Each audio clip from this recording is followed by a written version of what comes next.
what's going to, what's going to, what is going to, what is up to,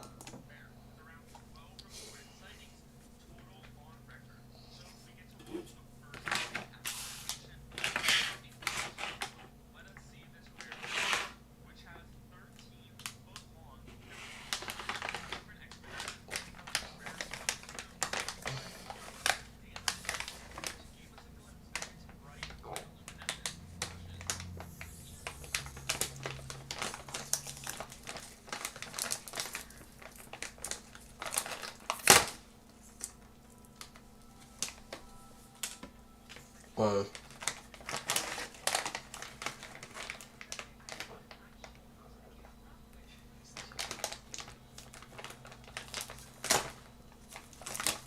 uh,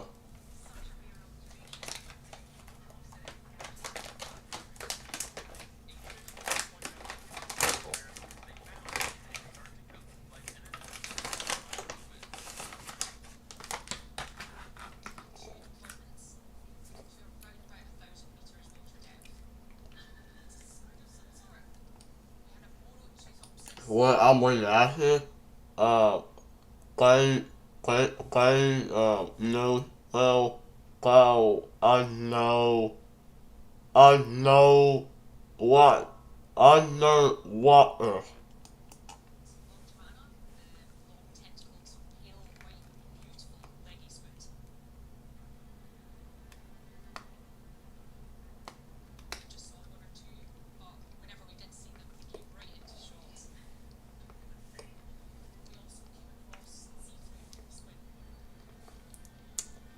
Uh,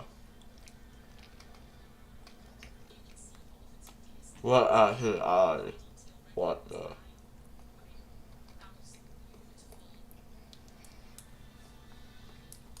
go, yeah. Me or Buddy?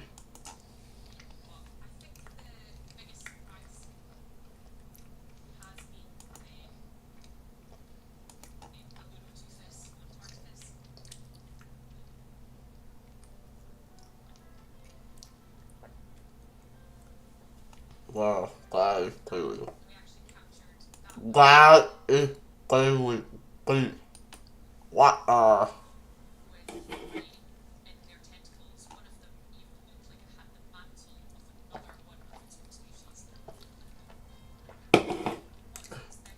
well, true.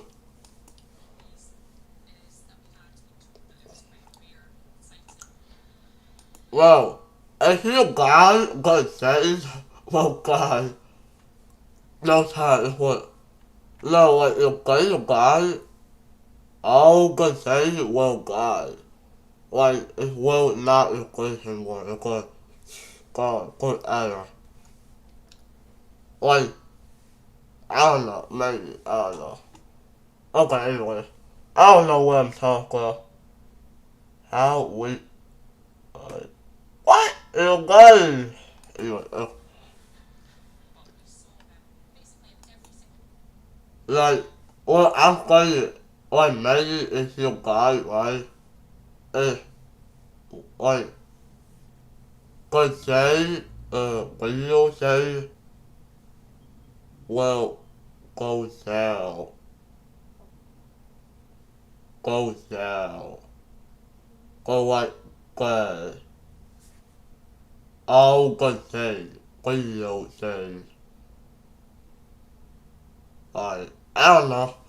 I don't know. Content to like, health, I just, yeah.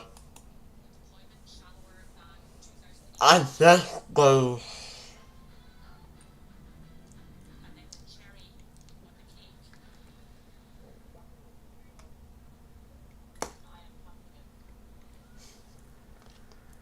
what's the world? Oh.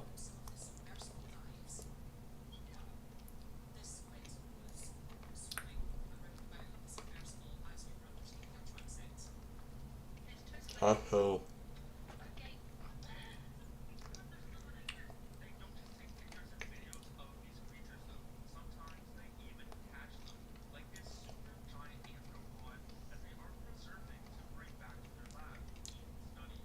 Oh, that's cool.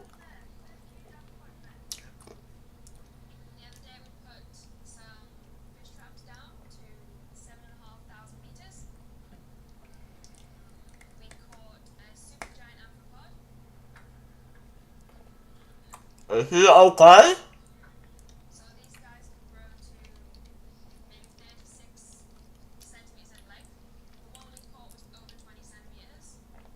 Dude, is he okay? Put him down.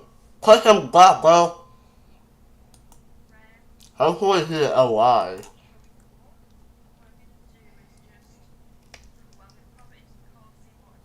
Hmm? Oh.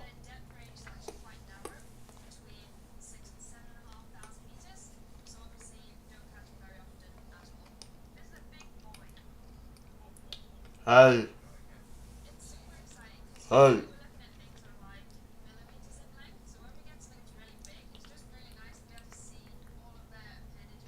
Is he okay? Is he okay? Whoa.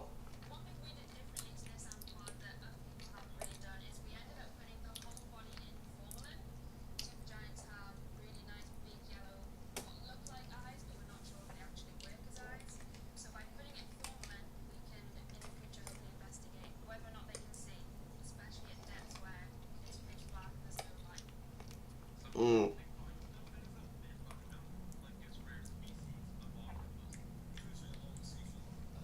Whoa. What the?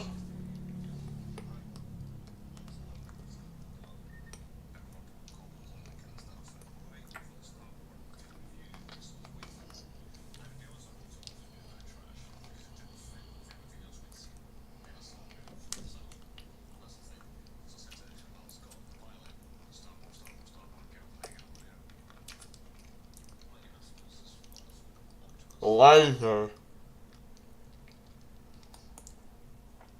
Wanna play? Wanna play Waffle? Oh no! Brandon!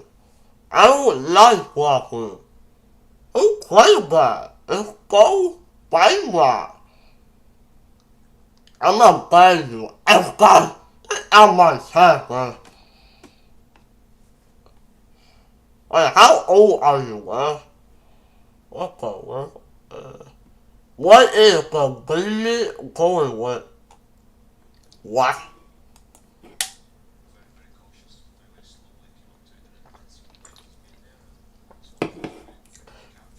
Holy moly. That is weird.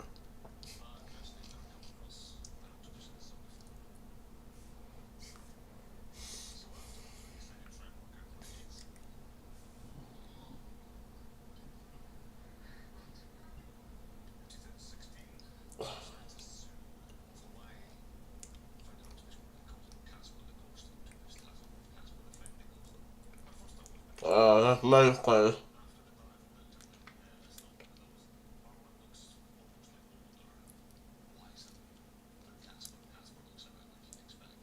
Yeah.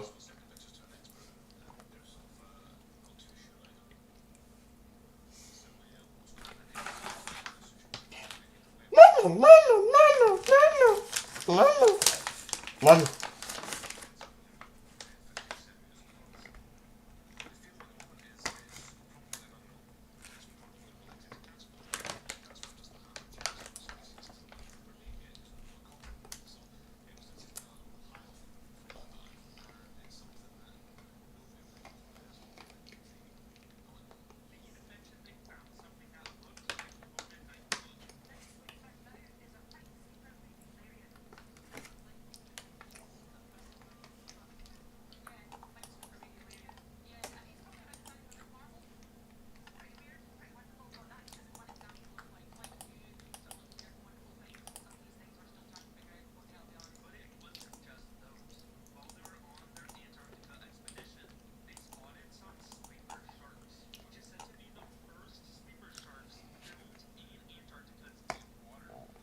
Hmm.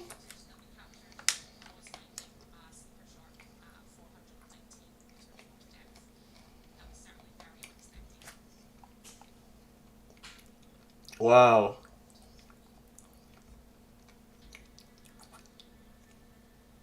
Yeah, God is huge. Wow. Well, God was like, it got me, sorry.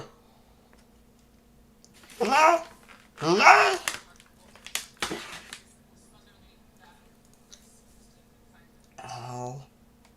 Uh, oh my God.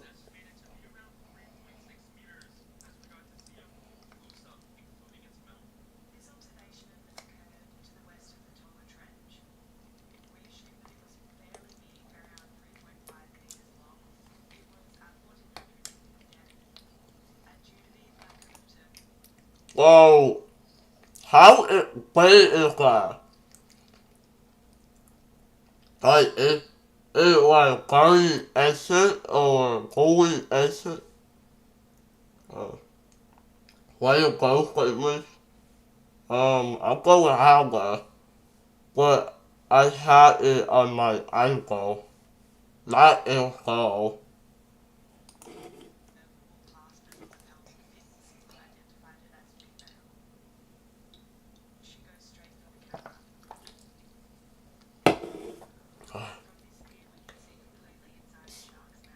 Whoa.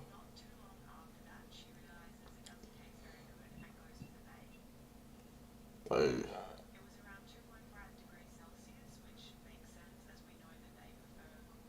No. Well, it's black, well, here, black.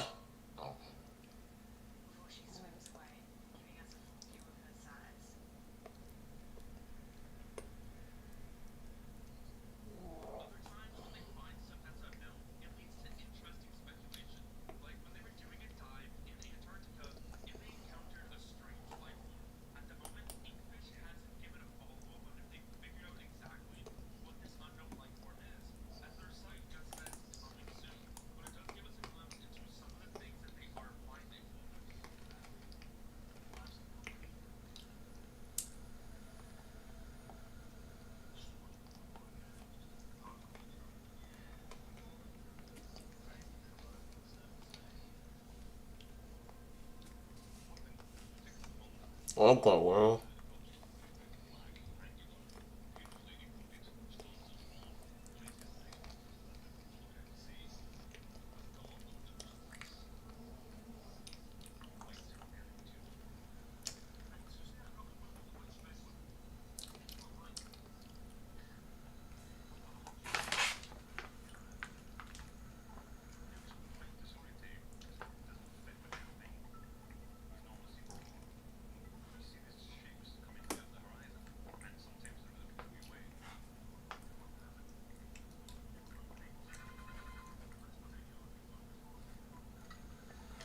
No,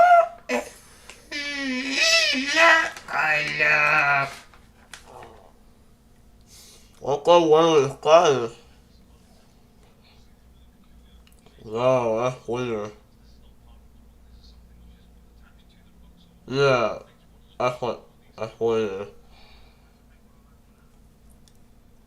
What is God? God is low. Oh wait, Uncle God. Find nothing.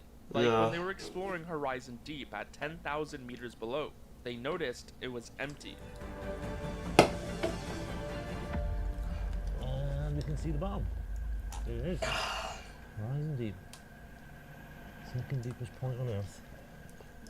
The final depth of the dive was 10,805 metres. What we found was a desolate Nah, nah, nah, environment that had very little nah, nah, plant nah, life, nah. very little diversity. Just off of one expedition trip alone, they reported finding 119 species. We've already What? identified over 100 Holy species moly. in Canton. I was just looking through some footage I- today, and I already saw a few new things that we haven't included yet. So we're well over 120 That is sort so of many. species. The sort of species catalogue that our team is now able to produce has never been done before.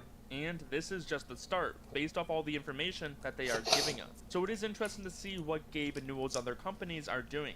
as these were some of their first findings from the first few years. So just imagine what they could possibly find next within the next few years in future expeditions, as Inkfish was only started 4 years ago in 2021. So Wow. would you explore the bottom of the ocean Nah, inside Gabe I wouldn't. Newell's submarine? At least with Inkfish, we won't have to. His company will, while we get to look at the findings.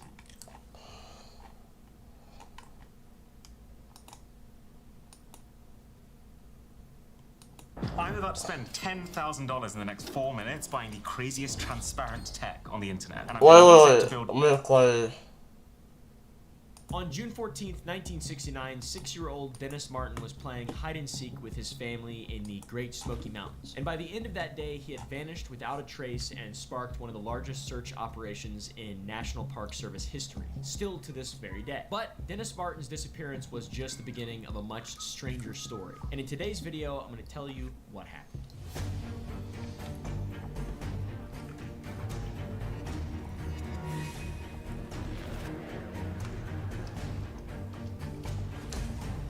Look up, people. Do you like SCP-323? What? God, I never heard of that.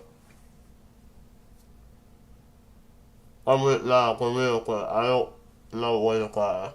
I never heard of that.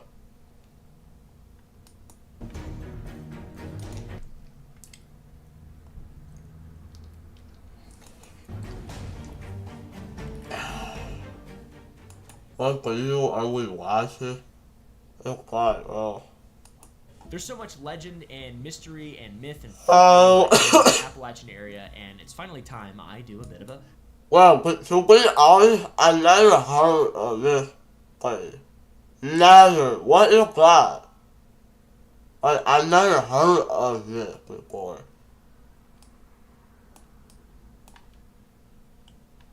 Like, what is that? I don't know, but I'll go mystery, Apple.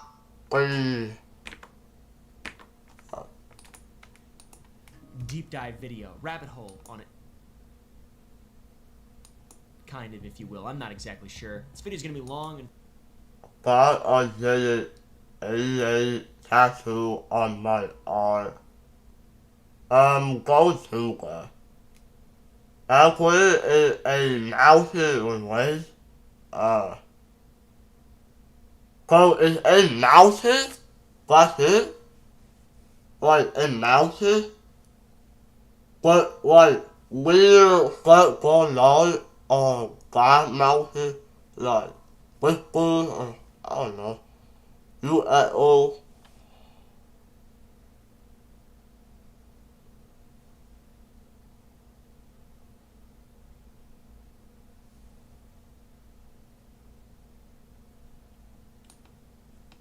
it's gonna be full of a lot of really wild stuff. Yeah, it's like it's raised in the USA. Oh, I see what you mean. So go ahead and hit the like button if you want to see more, I guess. Right? Hi, Relic cam. Hi, Let's put some holy relic graphics on screen. Thank you for the subscribing to the channel and hitting the like button, my friend. Today we're talking about Appalachia. I will. Dennis Martin was 5 days away from his 7th birthday when his family took him on his first overnight camping trip in the Smoky Mountains. By the way, this is the geographical location I see. Okay, of the okay. Smoky Mountains. It was Father's I Day. thought it was something else, like I don't know, something else. Weekend, and 3 generations of the Martin family had hiked up to Spence Field, a 200-acre meadow sitting nearly 5,000 feet above sea level on the Tennessee-North Carolina border. By the way, driving anywhere between Tennessee and North Carolina is terrible. It's not fun. One time I had a migraine and I had to pull off the road because I was gonna throw up. So bad. So many turns and hairpins going 55. I just ain't cut out for it, I guess. That's why I moved to Texas. I like it flat and straight. Dennis was with his father, William, his 9-year-old brother, Douglas, and his grandfather, Clyde. And they'd hiked 10 miles the day before from Cades Cove, camping overnight at Russell Field before making the final push to Spence Field that morning. And when they arrived... Well, me personally, I wouldn't do that. I wouldn't do that. Hiking? Nah, I wouldn't do that. Why would I want to hike? Why do people hike? Do people seriously hike? Like, why do people hiking? But why? That's scary. Why would anyone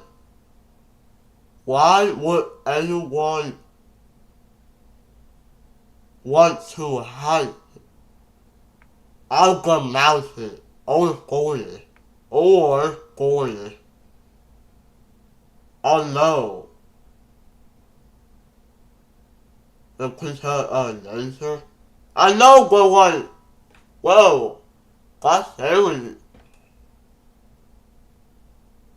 Like, imagine you're alone at nighttime. That would be so scary. You're gonna get kidnapped, man. By the government. Or lose money. Or human eater. Anyway. Arrived at the meadow, they found another family already there. Dr. Carter Martin's family from Alabama. I don't like hiking in her. No relation to the Tennessee Martins, just a coinky dink. At 4:30 in the afternoon, the kids came up with a game, an idea for a game. These are not I mean, I'll go a half welcome, but like,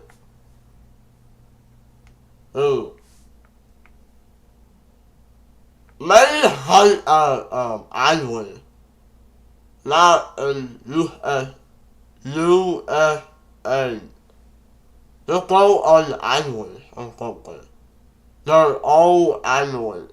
Maybe. Experts in the development of games, and quite frankly, was poor. But they were going to sneak around and surprise the adults. The plan was simple. Douglas and the other children would approach from one direction while Dennis would circle around from the other side and jump out and scare them, kind of like this.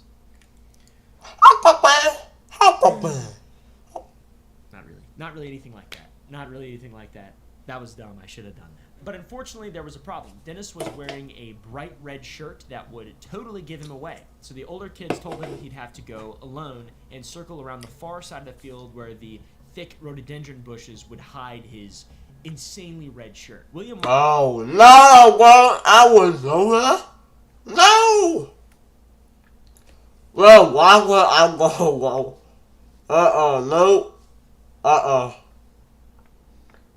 No. No, nah, well, I'm not going there.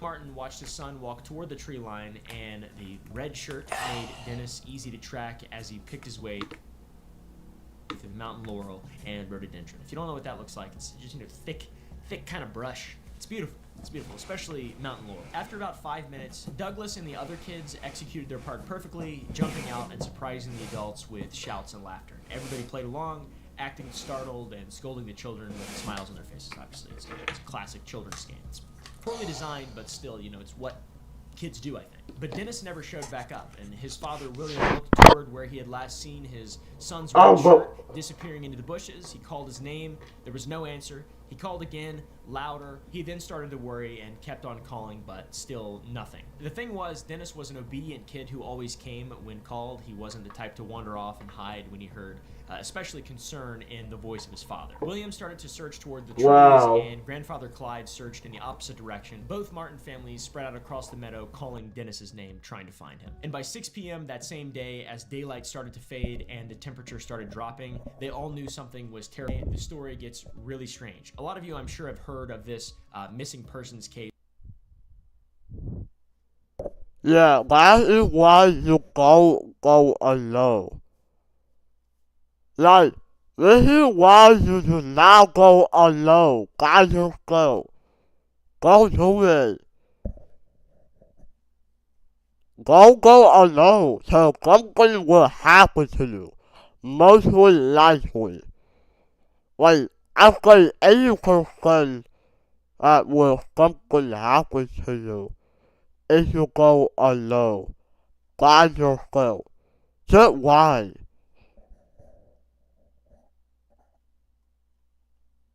Case in Appalachia. It's one of the most famous missing persons cases of all time. It's just a kid who was there 1 minute and then he disappears the I'm trying to start the water. next. 7 miles southwest of Spencefield, near a place called Sea Branch, a man named Harold Key was having a picnic with his family, and at some point between 6 o'clock and 6:45, a couple hours after Dennis had disappeared, Harold heard something that haunted him and has haunted him for the rest of his life. It was a scream that Harold later described as enormous and sickening and fundamentally wrong. It wasn't a cry of an animal or anything he'd ever heard in his decades of mountain living. It wasn't a human in distress. It was something else entirely. The scream caused Harold and his family to look up from their meal and scan the tree line, and within minutes of that otherworldly scream, they saw something. A man emerged from the woods moving fast through the undergrowth and brush, but it wasn't a hiker or anything usual. This man moved like he was being pursued or like he was pursuing something. His appearance was Oh no, bro. Oh no. What the world? Well, it has to be some kind of dreaming, bro. Bro, it has to be some kind of dreaming. Like, there's no way that's human. God is not human. Or animal. God is a some kind of demon or entity. There's no way God is human. That's not human or man. was disturbing to them. He was unkempt, he had hair past his shoulders, torn and dirty clothes, and it looked like he'd been living rough in the mountains for... SCP are not real. They're fictional. Fictional, yeah. They're not real. months. He was kind I wish they were real. Why not? That would be cool. Or fire your head. like the wild man in Red Dead Redemption 2. Could never get that son of a bitch. I don't actually think you can get him, to be honest. So you say you got him, you are a liar. I don't even think you can get him, alright? So, don't try to act like you're better than us. Over the man's shoulder, Harold and his family said they saw it looked like he carried something that was similar to cloth or clothing. And the moment the strange man spotted the Key family watching him, he immediately changed course and plunged deeper into the forest, then disappeared completely. And Harold Key carefully noted the time between 6 and 6:45 p.m. on June 14th. This was 1969. So if we think about the timeline, that's Dennis Martin disappearing at 4:30 p.m. from Spencefield, and 2 hours later, 7 miles away, Harold Key hears a beast scream and saw a wild... Your audio is cutting out a little bit? No? I probably know it too. man carrying what appeared to be some kind of clothing. Could a 6-year-old child cover 7 miles of wilderness on his own? I don't think so. It seems impossible. But could something have carried him that far? Also unsure. And as darkness fell, Clyde Martin, the grandfather, hiked 9 miles down the mountain to report Dennis missing. And behind him was a massive storm that was building. By the way, this is pre-cell phone, pre-internet. You had to actually go out and report people missing to the proper channels and authorities. This is a totally different time. It was much more difficult to find the missing in the 60s, 70s, 80s, and before that, before the internet and surveillance and all this stuff. By the time Clyde reached the ranger station, it was raining heavily, 2.5 inches in 3 hours, and that would wash away any trail that Dennis might have left. Following the incident was an unprecedented search. Over 1,400 volunteers scoured 56 square miles of the Smoky Mountains looking for Dennis. This lasted 16 days. There were FBI agents that opened case files. Green Berets fresh from Vietnam joined the hunt, and the operation became so large it started destroying evidence from just all of the people walking around. There were so many people trying to find Dennis. And 3 days after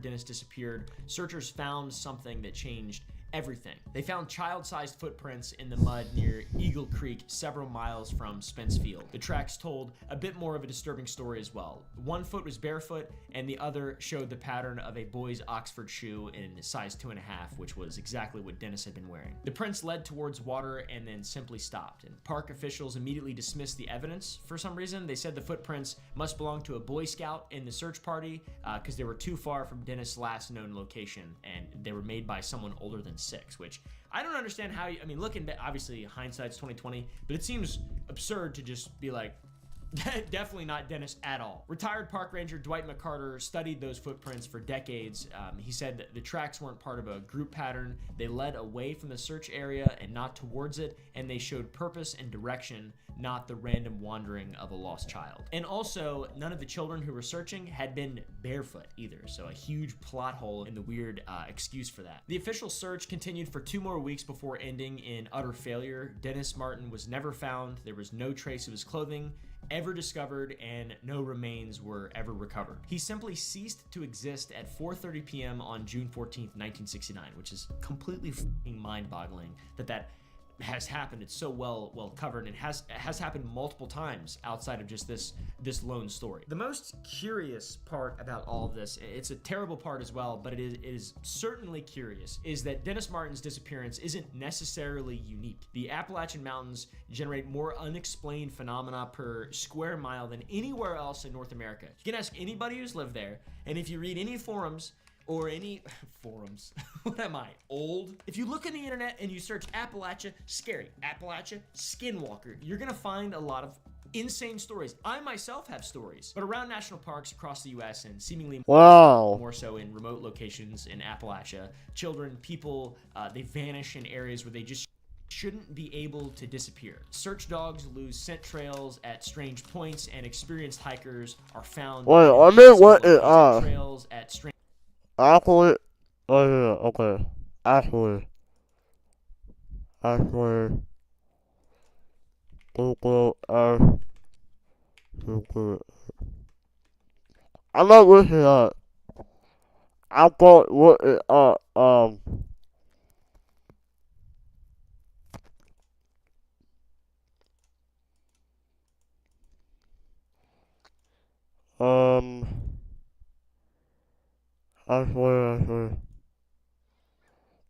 Actually,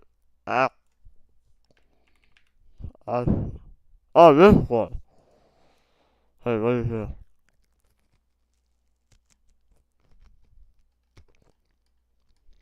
Holy hell. Wow.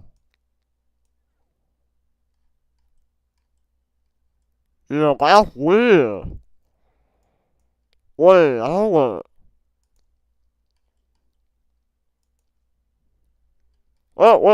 Wait. What is this?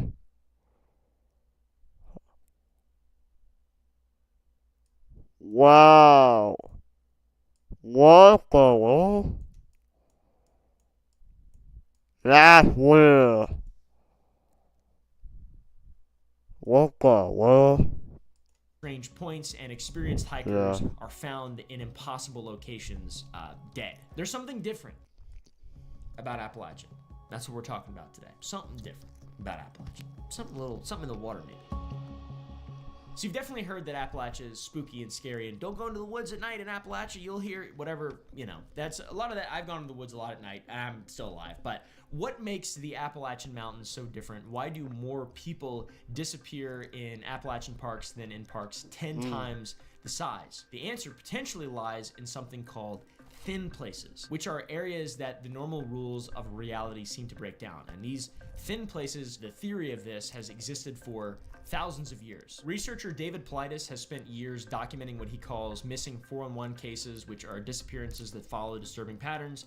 And in the Appalachian Mountains, these patterns are everywhere. Like I said, children, people vanish from areas where they shouldn't be able to disappear. Search dogs lose scent trails at specific geographic points, the same points over and over. This is information from David Politis. And experienced hikers are found in locations that should be impossible to reach given their physical condition. All of these things, some I've gone over already, are things that are consistent in these cases, and these cases are consistent in the Appalachian region. I thought you like nature. I do like nature. Well, Strange as well is that I go like hiking. I mean, hiking is scary. I don't know. I mean, like hiking is scary. Like, I don't know. these occurrences aren't exactly random. They follow a level of pattern geographically. So a bit of exposition in regard to Appalachia. It's very interesting. You're going to want to hear this. The Appalachian Mountains, if you didn't know, are 480 million years old. They've been through 4 separate mountain building events that geologists call What? Okay.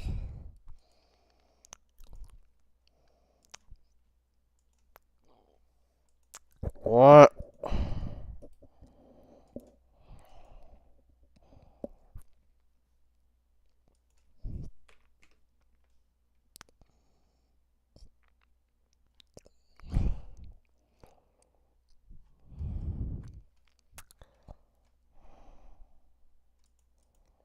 In 1999, a couple went on a camping trip deep in the Appalachian mountain range. After setting up their tent, they huddle around a campfire and discuss plans for the following morning. Suddenly, the girlfriend freezes, her attention caught by a faint whistle in the distance. On edge, she turns to her boyfriend, asking if he hears it too, but he scoffs, stating it's just the wind. Unconvinced, the girlfriend squints into the darkness, then catches a glimpse of something moving in the forest. The movement is unnatural, yet undeniably human. Freaked out, she jumps into her boyfriend's arms, begging him to leave. He reassures her that she's safe, insisting it's just her imagination playing tricks on her. 15 minutes later, still shaken, the girlfriend finally, not wanting to scare him. Now panicked, he sits up, and to his horror, finds his girlfriend in the corner, whispering to herself. Oh, that's hot, right?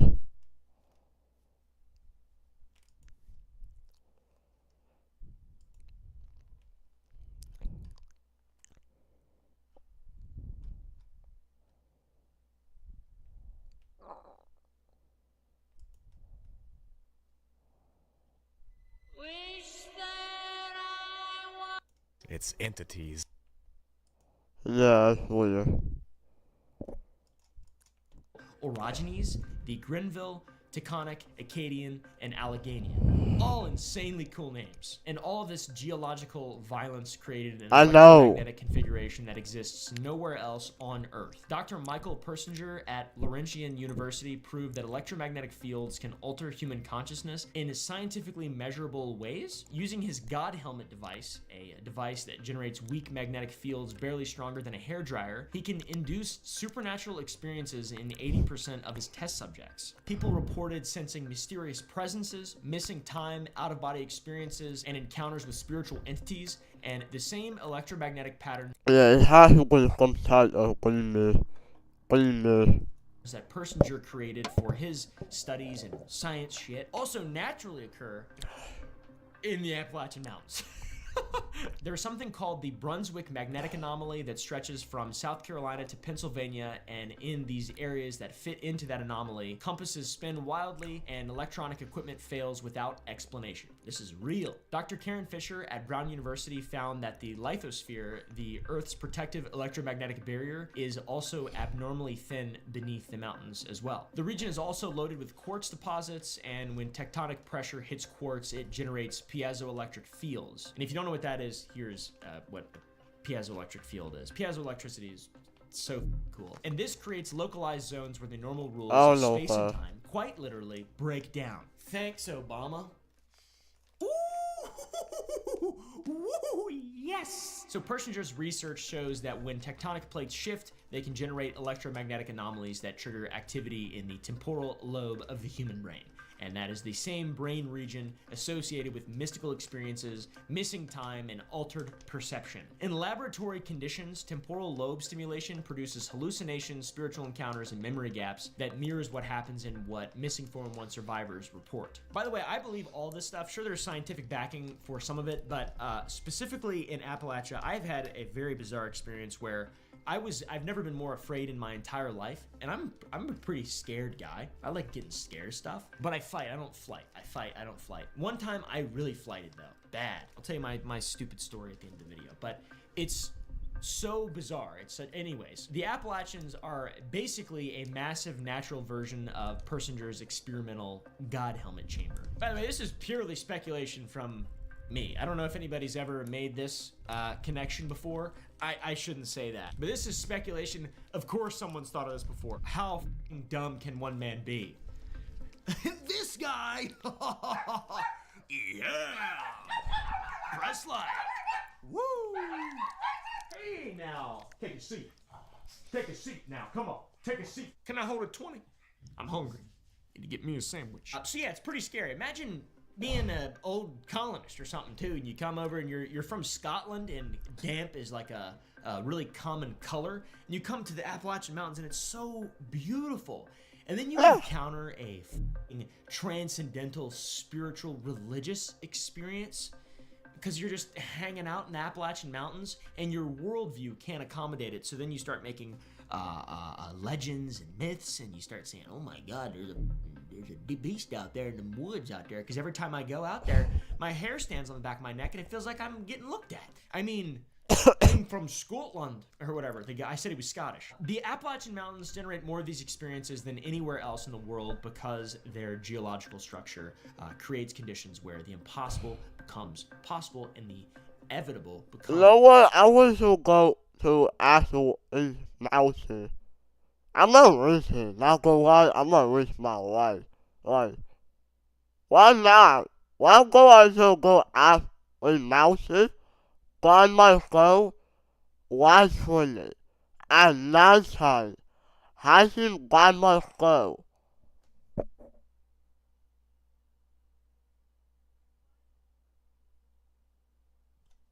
Like, why go out to do that?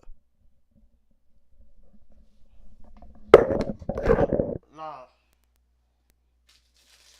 I'm just gonna do it.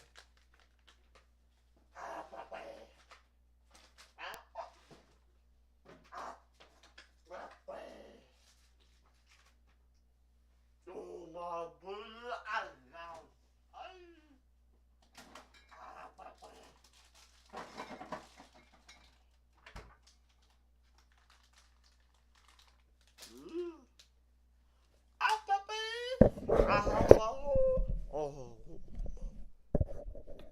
I'm from I'm hungry.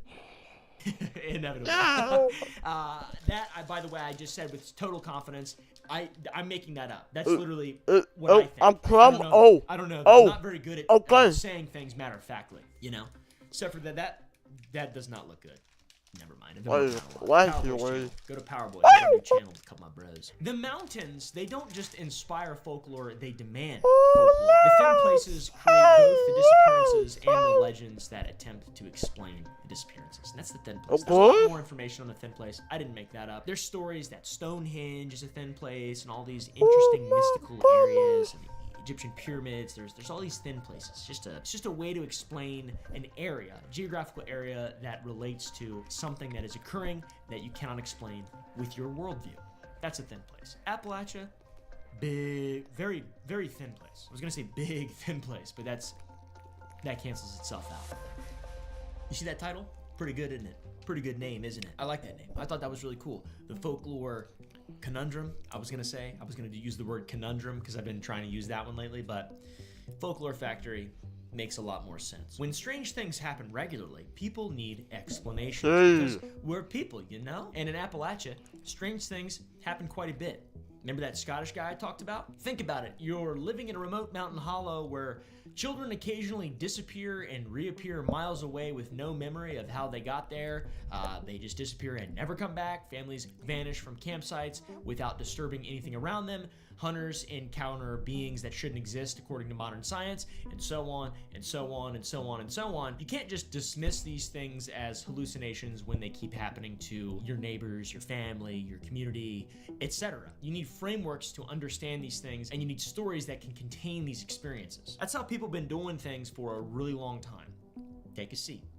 I'm gonna tell you. And that's what makes Appalachia a folklore factory. Boom.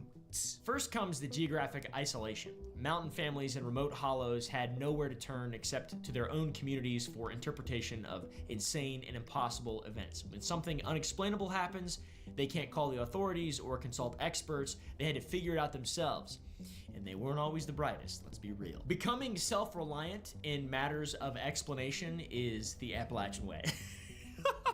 You know, these folks develop their own framework for events like these. For example, a child disappeared in a thin place. The community has to tell a story that can contain such an experience and teach others potentially how to survive. That's where myths and legends and a lot of the folklore and stuff comes from, is to just imbue some kind of survival instinct, and it's based off something that happened a long time ago to people that you don't know and you've never met. And it probably what happened to them has grossly changed through the story. You know, Bigfoot, for example, big guy, not Bigfoot, big guy, just a huge guy. Big fist, hit you on the head, kill you dead. Big hairy guy, I know a couple big hairy guys. If I got killed and like my friend saw it and told that story 15,000 years in the future, that's Bigfoot out there, beating the shit out of people with his big old hairy fist. Interdimensional time traveler. I could see that happening, and I'm Appalachian, I know. Secondly, oral tradition amplifies these things. If I were to have written my story down, or my friend who witnessed me getting hit over the head with a large fist by a big guy, we would know exactly what happened. But oral tradition amplifies everything, and to be honest, in a culture where few people could read throughout a couple centuries, oral stories carry the full weight of the transmission of culture. Information becomes polished through countless retellings until it achieves a mythic permanence, a level of legend. Each storyteller adds their own details and their own connections to other experiences. Think of how terrible my videos are, and imagine if someone tried to take this video and just do it again in a different way. Thirdly is a very diverse cultural convergence in Appalachia that provides a unique vocabulary for all these things and unique explanations for all of these things. The Appalachian Mountains were settled by people from different backgrounds, each bringing their own explanatory systems. There is a dozen, more than a dozen different Native American tribes that settled in Cherokee, very well known, Shawnee, very well known, and the Native American culture and stories had explanations for geographic hotspots. Celtic people that moved there, they had second sight, which interpreted enhanced perception of different things. They witnessed unique things in their settling of the Appalachian Mountains. Germanic people settled the Appalachian Mountains as well. They had this thing called powwowing, which I think they stole the word from somebody else, but it provided these bizarre healing pagan techniques and supernatural encounters. We also have a kiss of African hoodoo to tie into the culture of Appalachia as well. By the late 19th century, basically every hollow had its own bestiary of creatures, its own stories, catalog of dangerous dangerous locations, and roster of families with special gifts and you know, magic talents. It's a big thing in Appalachia, magic people. Then finally you take all these variables and then you isolate them and preserve the stories outside interference of urban America, science, or all that bullshit. You gotta refuse to dismiss superstition, which I love. To be honest, to be frank with you, they're not stories, it's a survival guide. Yeah. I don't know. I've only been really afraid once up there in the mountains up there. And now, thanks to the internet, we have what we have, which is an ass load of myth, legend, stories that are all so incredibly interesting, and that's what we're going to be talking about further in today's video. I wanted to give you a little bit of a primer. Let me introduce you all to the stars of the channel, the real stars, the behind-the-scenes heroes.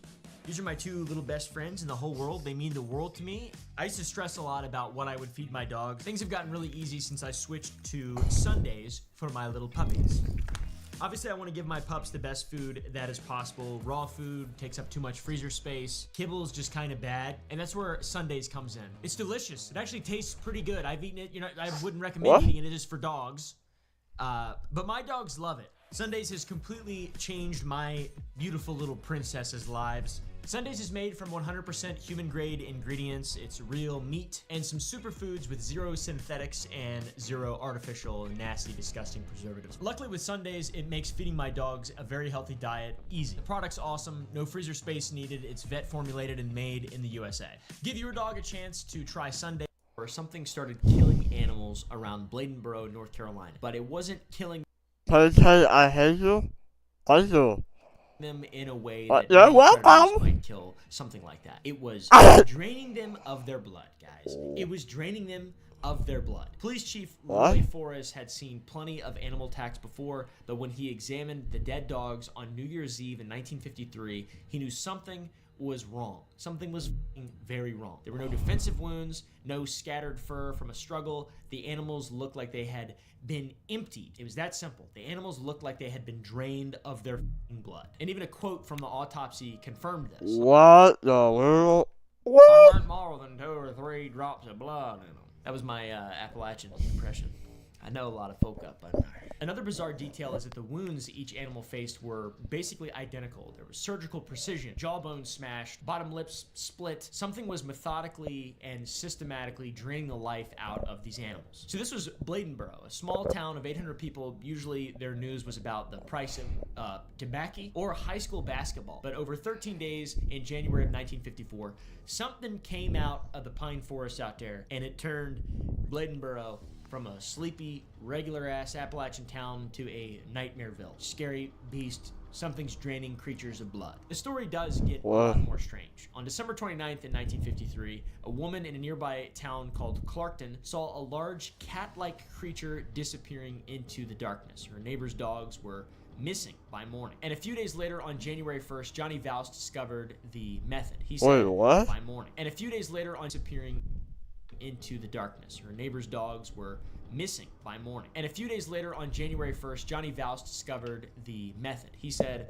my dogs put up a good fight. There was blood all over the porch, big puddles of it, and there was a pool of saliva on the porch as well. It killed one dog at 10:30 and left it lying there, and my dad wrapped the dog up in a blanket, and that thing came back and got that dog, and nobody's seen it since. And at 1:30 in the morning, it came back and killed the other dog and took it off. They found the second dog 3 days later, and, quote, the top of one of the dog's heads was torn off and its body was crushed and wet like it had been in that thing's mouth, and the other dog's lower jaw was completely torn off. 2 days later, January 3rd, Police Chief Forrest, guy we've mentioned before, brought his trained coonhounds to track the killer. These dogs, if you don't know, are bred to pursue anything, specifically raccoons, alright? Anything with 4 legs. But when they caught the scent of this creature, they immediately recoiled, and they refused to follow the trail and were whimpering as they backed away from whatever trace the creature had left behind. Probably Taco Bell diarrhea. No, I shouldn't joke. I have a real good way of just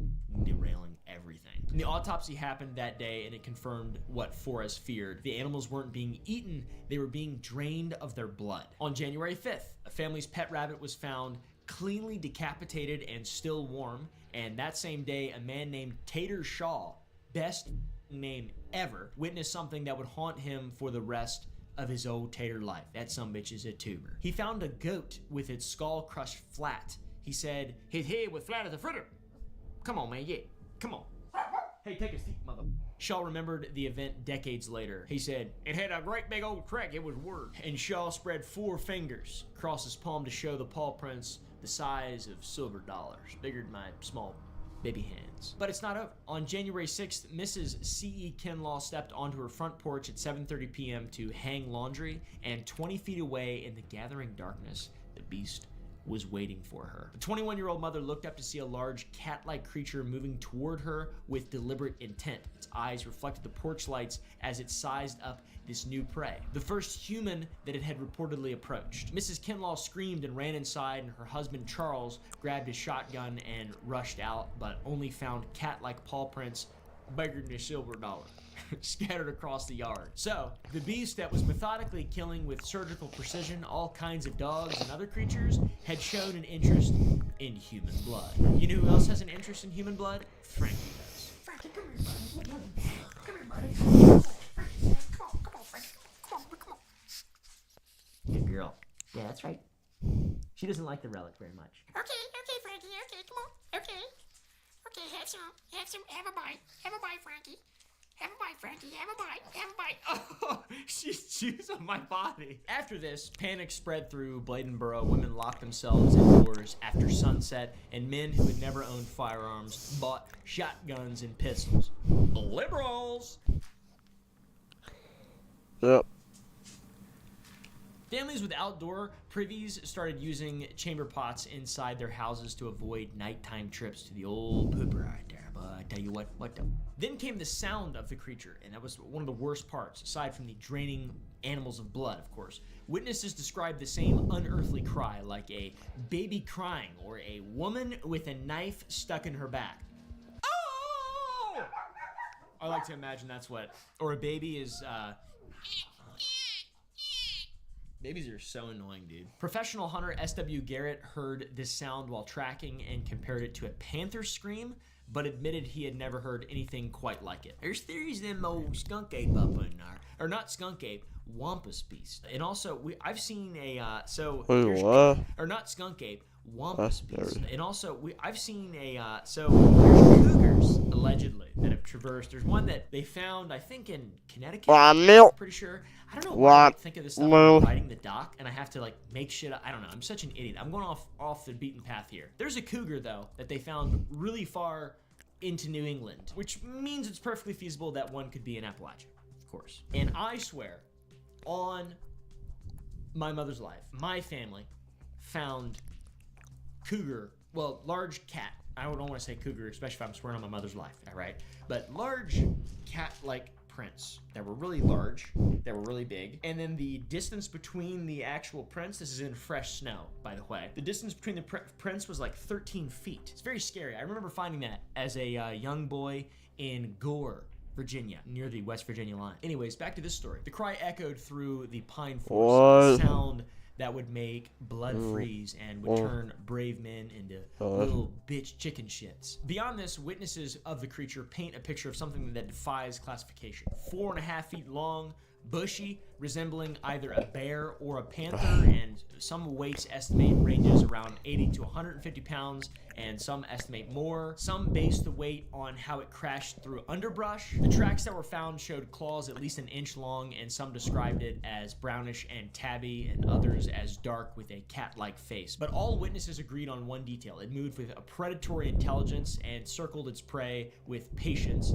of something that had all the time in the world. Classic big cat style. By January 7th, nearly 1,000 hunters had descended on Bladenboro, and professional big game hunters who had killed lions in Africa, and fraternity brothers from the UNC Chapel Hill looking for a trophy, farmers with bird dogs and rabbit guns. They were all convinced that they would be the one to bag the beast of Bladenboro. Nobody succeeded, obviously. That would have been crazy if somebody shot a encrypted. Nobody's ever found one. Ever. A cryptid. Nobody's ever found one. Have you ever noticed that? Nobody's ever found one? That bothers me. People found some weird shit, too. Some hard to find shit. Mayor Woodrow Fussell owned the local movie theater and had the instincts of a born showman. And as hunters poured into his town, he made a phone call to Charlotte and booked a film for January 9th called The Big Cats. And his advertisements read, "Now you can see the cat. We've got him on the screen and in Technicolor."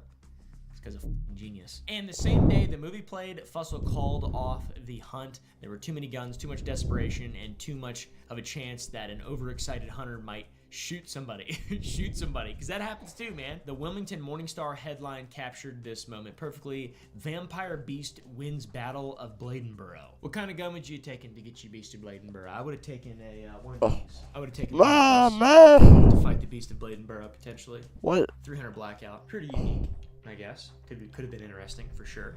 I like this little thing. It's nice. Eddie Kilo Beast out there, I tell you what. On January 13th, Luther Davis found a bobcat struggling in a steel trap 4 miles from town. He shot it and dragged it to the town square. Mayor Fussell hung it from a flagpole with the sign, "This is the Beast of Bladenboro." The killing stopped and the hunters went home and the newspapers moved on. But in my opinion, that was not the Beast of Bladenboro. Come on, a bobcat? They're not that scary. Sure, they sound like a screaming woman who's been stabbed with a knife in her back, kind of like that scream that I made earlier. Questions are still out there remaining, okay, guys? Sure, bobcats are loud and annoying, but they don't drain creatures. Could a 20-pound bobcat kill a 90-pound dog and drain it of blood? How did it crush skulls and smash jaws with surgical precision? Brother, I'm not exactly sure. Also, why did the tracking dogs, bred for courage and confidence and following things, why did they refuse to follow its trail? Because it's cute? That doesn't seem logical. Or does it? I feel like he ain't doing enough right now. Should I get rid of the Holy Relic cam? I also have this camera, which I haven't used yet. Hey man, come on now, son bitch. Look at these aliens down here. Come on now. What the hell y'all doing talking over there? What the... Get this though. Years later, get this though. Why did I f***ing say that? Hey, get this. Years later, Mayor Fussell admitted to an interviewer, a little publicity never hurt a small town. Or he said, a little publicity never done hurt a small town. Because he's evil and he's southern. Fussell estimated the Beast of Bladenboro was 10% real and 90% imagination. But also, Fussell was the one to call the newspapers about the dead dog, so he clearly found their manner of death strange enough to want to attract outside attention, whether just for attention or because it genuinely was strange. Tater Shaw lived sitting in his nursing home decades later, describing the goat with its head flat as a fritter. I mean, that is just some southern shit right there. And with tracks, the sounds of a silver dollar out there. Today, Bladenboro celebrates its infamous visitor with an annual Beast Fest, which reminds me of the Shrimp Fest of Strasburg, Virginia. The creature that once terrorized the small town mascot. So yeah, that's kind of epic. DoorDash, let me get some real quick. Let me order some food. Order food real quick. Hold on, you bastard, you impatient bastard. Take a deep breath. This is a rest spot, or whatever it's called in the video. Hello, weary traveler. Take a rest. Maybe buy a potion. Or two. Maybe buy a potion at sour.gg. I have candy that I sell. My fingernail. I'm not. Lynn Losiah, Cherokee author of The Secrets and Mysteries of the Cherokee Little People. The Cherokee called them the Little People, and European settlers gave them a different name that captured their most unsettling characteristics. They called them the Moon-Eyed People. You little bastard. You little weird bastard. I'm gonna talk down to you from now on. He's into it though. Look at him. Where are his hands at? His hands are in his ship.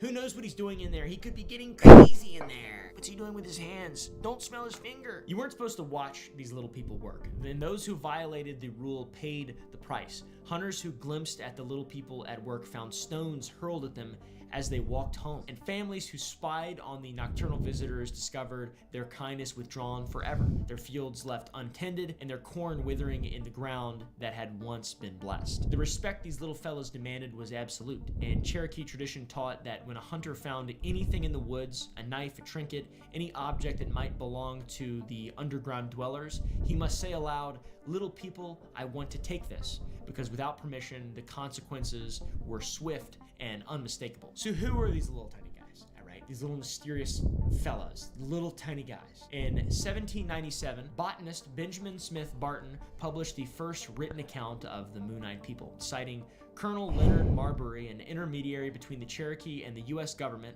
Barton wrote, "The Cherokee tell us that when the..." What are your PC? I'll go no. I don't know.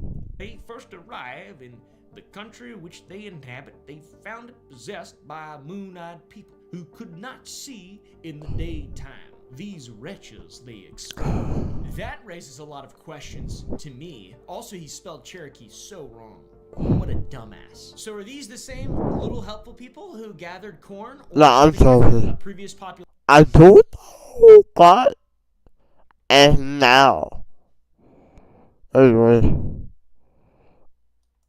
That were driven out by Cherokee expansion? Who the knows? The stories seem to describe two different groups with potentially similar characteristics: small stature, nocturnal habits, and eyes that function better in darkness than light. For example, they only they only work on the corn at night. So very strange. Something to consider. Comment below your further considerations. Physical evidence emerged in unexpected places. In the 1840s, farmer Felix Ashley discovered a 3-foot-tall soapstone statue 60 miles from the Georgia mountains, and the sculpture depicted two entwined figures with oval heads and large crescent-shaped eyes, exactly matching the descriptions attributed to the Moon-Eyed People in the Holy Relic. Today, the statue sits in the Cherokee County Historical Museum in Murphy, North Carolina, and more discoveries followed. In 1882, the Cherokee Phoenix detailed the excavation of 3 burying grounds near Sparta, Tennessee, containing skeletons of extremely small statured people, the longest measuring only 19 inches.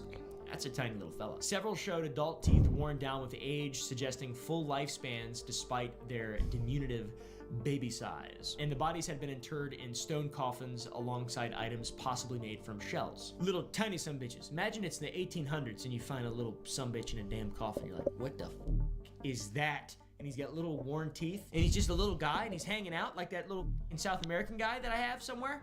Not in this office, but in a different one. No record exists of what happened to these remains, but the discovery feeds speculation that the Moon-Eyed people represented a distinct population with unusual physical characteristics compared to other people. Fort Mountain in northern Georgia bears the most substantial evidence, with an 885-foot zigzagging stone wall that archaeologists estimate was built between 500 and 1500 AD. The wall lacks defensive characteristics, it's too low for protection, there's no water source, it's poor strategic positioning, it suggests that it was ceremonial rather than for military purposes. And most people build walls for military purposes. And Emmanuel Stewart, a park manager at Fort Mountain State Park, says that it's one of the reasons why people visit every day is to ask about the Moon-Eyed people and the legend and that. And a historical marker at the end site credits Moon-Eyed people with the wall's construction, but Stewart notes that archaeological excavations have revealed few clues about its actual builders. So we have no idea. We're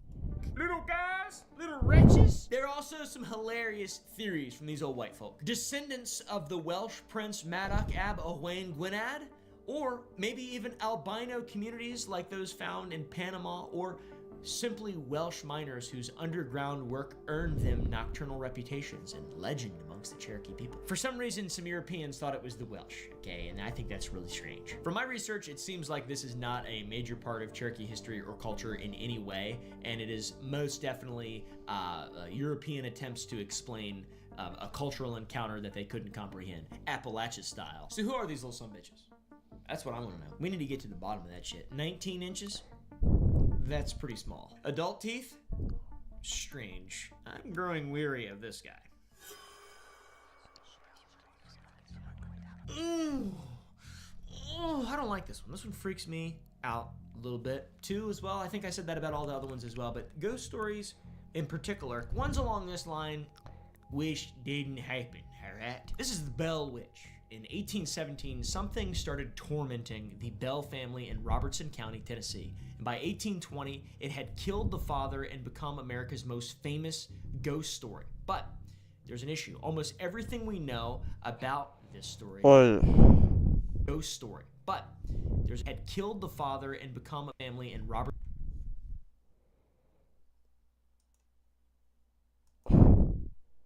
What is normal? Normal.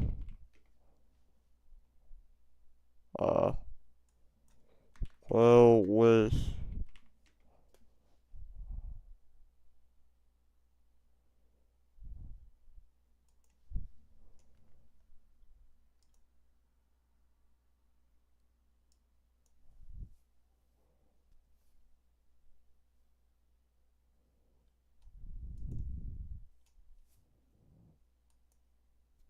yeah.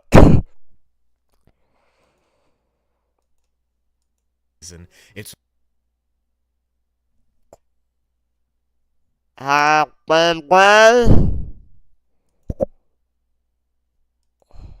Many reported cases of people going missing in the Appalachian Mountains. Search area has expanded as the days stretch into a full week since the youngster was reported.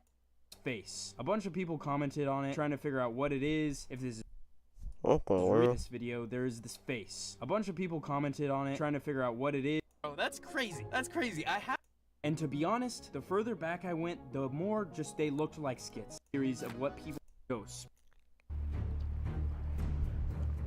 What I'm trying to Robertson County, Tennessee. And by 1820, it had killed the father and become America's most famous ghost story. But there's an issue. Almost everything we know about this story comes from a single source that, get this, could be fabricated. This one I'm gonna push back against a little more, because I have to, because it makes me feel more safe at night when I'm thinking about maybe whether or not the ghost is gonna come get me. I have to be able to skeptically dissect this one. This all started in October of 1817 when John Bell was hunting on his property. His dogs, which had tracked wildcats through the Cumberland woods, suddenly cowered behind him. And in his cornfield sat something that looked like a dog with an oversized rabbit head, and it was watching him with intelligent eyes. Bell fired his rifle, and the creature vanished. By December, the sounds began. Every night after the family went to bed, something moved through the walls of their farmhouse, scratching and gnawing. It was the sound of invisible rats chewing through wood that showed no damage in the morning. The noises followed a deliberate pattern, starting soft and building into a crescendo that would eventually shake the entire house. Fast forward a little bit to January of 1818, a 12-year-old daughter, Betsy Bell, woke up screaming with red welts across her face. Something invisible had slapped her hard enough to leave handprints on her cheeks, and after this, the attacks escalated. Her hair was pulled until she shrieked, pins driven into her skin, and her bed covers were ripped away in the freezing winter air at night. So that's pretty mean, but this entity saved its worst treatment for John Bell Sr. He began to experience facial paralysis. His tongue swelled until he couldn't speak, and during meals, his throat would constrict without warning, forcing him to struggle for breath while the invisible presence seemed to watch with satisfaction. Multiple physicians checked this guy out and had little to no medical explanation. To be fair, it's 1818, so yeah, you know, by spring of 1818, the entity found a voice. It said, "I am a spirit." Apparently, it sounded like a weak whisper of an old woman, so I'm a spirit. an Appalachian old woman, I assume. I was once very happy, but have been disturbed. That's apparently what it said. That's good writing, dude. The voice grew stronger with each conversation until it could quote scripture, with scholarly precision, and debate theology with visiting ministers. It's like the Luke Belmar of ghosts, quoting scripture. It's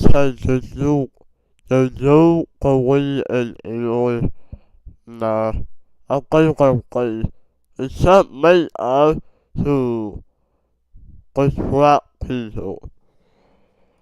To debate ministers. The entity demonstrated impossible knowledge. For example, it recited 2 different sermons that were being delivered simultaneously 13 miles apart. It shared intimate details about neighbors' private affairs. For example, how often Hank be slapping it.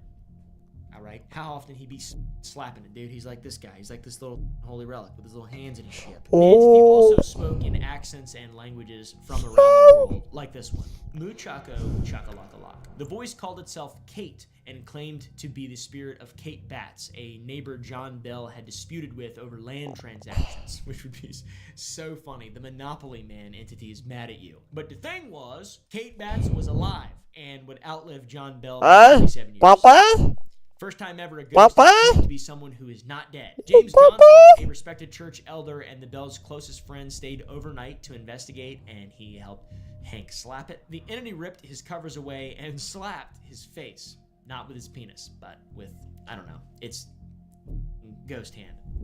Sue me, I don't know, dude. We're far into the video. If you made it this far, you don't care. You're fine. In desperation, Johnston shouted, "In the name of the Lord, who are you and what do you want?" Silence answered, and no old lady whispers, and the rest of the night passed without incident. Word began to spread through Middle Tennessee, and hundreds of visitors descended on the Bell farm. Curiosity seekers, ministers, physicians, and scientists, geniuses, all desperate to witness what newspapers called the wonder of the 19th century. These poor family of troglodytes being slapped and beaten by an entity. That's the wonder of the 19th century. Not much going on.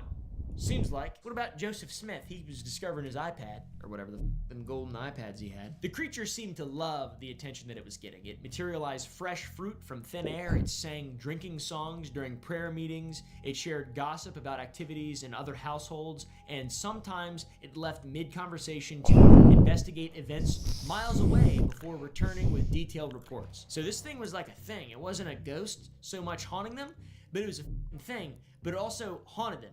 Seems like it's chill, but also chalant, because beneath the spectacle was a darker purpose. Kate showed kindness only to Lucy Bell, calling her the most perfect woman to walk the earth, and John Bell Jr. received grudging respect for psychological warfare designed to destroy her engagement to neighbor Joshua Gardner, a campaign that eventually succeeded. So this witch broke him up, and for John Bell Sr., the entity reserved its promise of death. It quite literally said, "I have come to kill old Jack Bell." announced Kate, using a nickname only John Bell's closest friends knew. As months passed, John Bell's condition deteriorated, his facial paralysis worsened until his speech became slurred, and mysterious seizures left him bedridden for days. And on December 20th, 1820, John Bell Jr. found his father unconscious with a small vial of dark liquid in the cupboard where no medicine had been placed. For some reason, they decided to test a drop on the family cat, and the animal died and convulsed within seconds. So this was something bad. At this moment, the Bell Witch's voice filled the house with triumphant laughter. I gave old Jack a big dose of that last night when he was fast asleep. It fixed him right. John Bell Sr. died that afternoon, and as mourners gathered for his funeral, the entity sang bawdy drinking songs and laughed like a disrespectful dickhead. And Tennessee, as a result of this, became the only state to officially recognize death caused by supernatural forces. You see, there's a problem with the story, though. Virtually every detail comes from Martin Van Buren Ingram. Comes from his 1890 reaction to anything I'm with you. 94 book, An Authenticated History of the Famous Bell Witch. Now, this is not Martin Van Buren, the 8th President of the United States of America. This is Martin Van Buren Ingram, author of An Authenticated History of the Famous Bell Witch. Now, Ingram did claim to base his account on the diary of Richard William Bell, which was John's son, but Richard was only 6 years old. A, 0% chance he had a fucking diary, and B, he was probably making shit up because he's a child. Plus, no one has ever seen this diary. Modern researchers suspect it never existed. Plus, Ingram's credibility has serious issues. He's kind of a massive piece of shit. I shouldn't say that, but he's not alive, so I can slander him all I want. He claimed the Saturday Evening Post published and then retracted an 1849 article about the Bell Witch, an article that extensive archival research has never located, and his account includes themes and anachronisms inappropriate for the 1817 to 1821. Am I Jewish? No. I'm like Russia. Okay. Not from Russia. I mean, I'm probably from Russia. Oh yeah! Russia. No, not Jewish. One period, which is pretty damning in and of itself, but most damning, every person with direct knowledge of the events was dead when Ingram began his research in the 1890s. Tabloid moment. Love this guy. So yeah, Ingram, he also made up a bunch of shit about Andrew Jackson and some guy using supernatural events as a campaign, as, I don't know, like an epithet in a campaign. I don't know, but something did create this legend. He didn't just make it up entirely. For example, an 1820 journal entry by military officer John R. Bell does describe hearing about a young woman accompanied by a mysterious voice that thousands had visited to witness. That's pretty interesting. And articles from 1856 retell parts of the Bell Witch story, confirming the tale did exist, but this was decades before Ingram's embellishments. So the kernel of truth may involve poltergeist activity that is centered on troubled teenager Betsy Bell, maybe some psychological manipulation by someone with knowledge of mesmerism and stage magic, or potentially this was just, frontier hysteria. Also, Betsy Bell, during all this stuff, married her former school teacher, Richard Powell, in 1824. So basically this guy broke her up and then wanted to marry her. This guy was the ghost, okay? And this was also a dude who was 11 years her senior, who had expressed interest in her throughout the haunting. Oh, what are you talking about? Seriously, what's like violent people? Well, what does it have to do with anybody with serious people? I don't know. What does it have to do anybody with serious people? I don't care about them. And get this, Powell possessed knowledge of mesmerism, ventriloquism, and what contemporaries would describe as mathematical genius. So the guy was pretty smart. Ew, stop family or I'm gonna turn down you forever. Especially compared to the others around that time. Some people suggest that Powell orchestrated the phenomena, but there is no definitive proof. I like to imagine it was real. But also that guy really wanted to have a strange relationship with a young girl. So, What? So what y'all think about that? I think that one's funny, a little cool one to kind of include in this Appalachian folklore video. Comment down below. Does it seem realistic? Family tradition. Josiah Fate Wiseman first noticed a strange flash of light around 1854 when camping in what is now known as Wiseman's View. The light appeared at the same place on the horizon at about the same time every single night, varying by at most half an hour. And Fate would return repeatedly, staring into the distance until he caught the glimpse of light. You gotta remember, 1854. I don't think suing people around the world. What I think who around the world is facing like the guy. So here's the thing. Will marry and made suing around the world. I don't know if the suing around the world, but I think me personally, Illuminati around the world. I'm talking about this guy. It's right here. Illuminati, right here, boy. Right here. Well, I mean, he must. Wait. I'm talking about this right here. Anyway. I mean, what is this?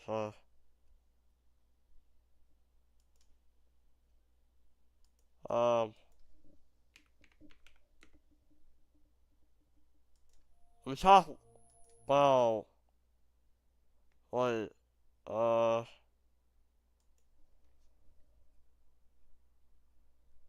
I'm talking about this right here. Okay, wait.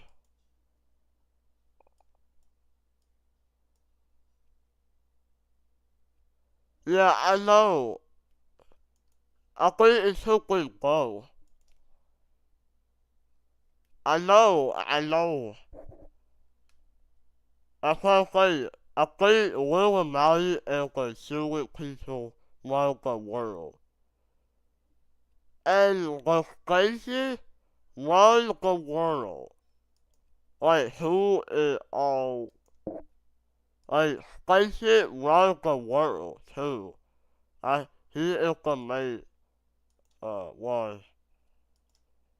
I mean, like, spaces, main, what the, okay, what the world?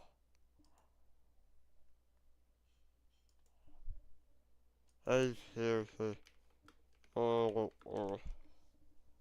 know, spaces is the main seriously, around the world, and that's the blacker, he is so, they obey him. Of course, they worship him. Spaces. The Father of light. So he rules the world. The main guy. He rules the world. The Father of light. Oh yeah, that's the best. This is before light. This is fucking before lights, really. Especially before automotive headlights, locomotive headlights, there's no airplanes. Lights are weird to these people. This is like magic shit. The timing of this, though, 1854, sure. The whole not having light thing, is interesting. The first train in western North Carolina began nightly service between Morganton and Salisbury in 1858, and trains follow consistent schedules, just like Fate's light. They worship spaces, I know. It's weird, your chat, it's weird that your messages is not showing us in my chat. Like, I don't see it. It's like this, it's weird. Like, I don't see your messages in my chat. Like, I don't see it. like, I do now see your messages, your, text messages popping up in my chat. Like, nothing later. Like, it's just to delete it. I don't delete it. Yeah, so it's like, it's glasses, well. So, but no!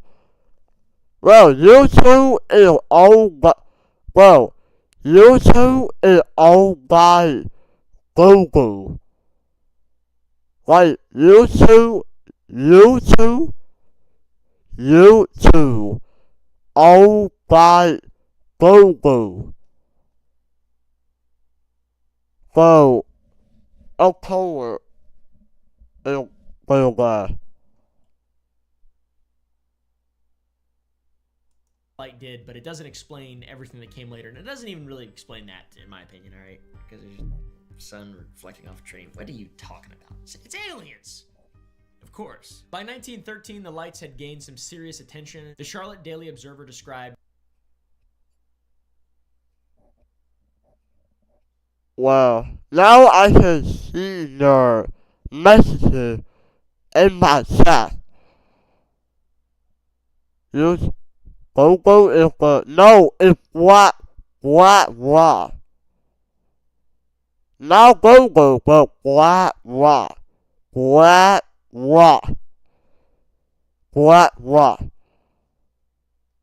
And Google is basically owned by a large, yeah, I know.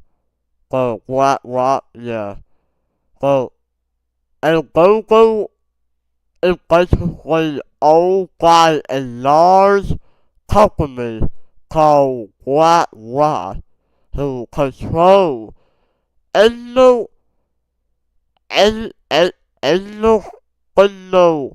major company in the world. Guess who behind them? It's glasses. Mysterious lights seen just above That's true. the horizon every night. I mean, yeah, I learned so much about it. Yeah, this world is evil. And very evil. And now they want to be popular. Anyway. I hate you, man. What? Anyway. Okay, missed that. Punctually at specific times. I think my tree, well, I think my tree might get taken down.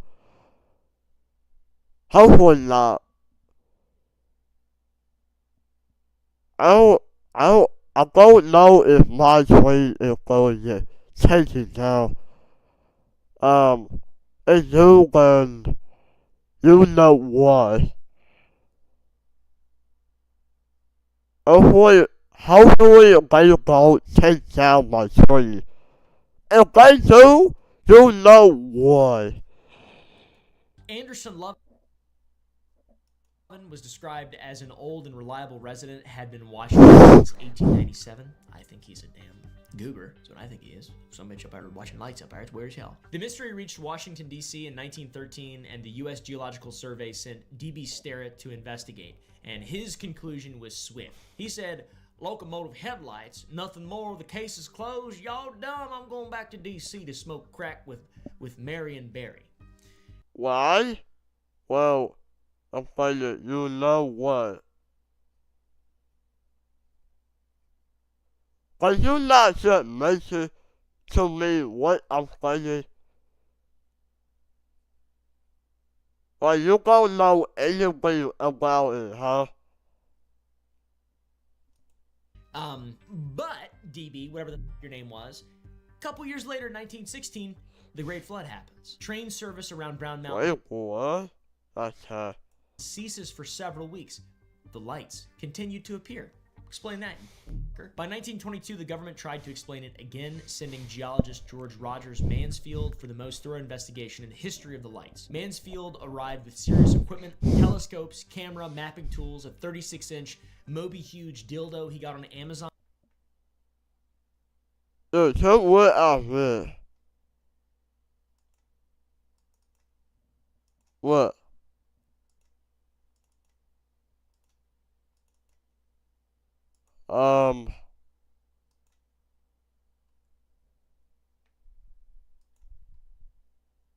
Picture. Yeah, what? What?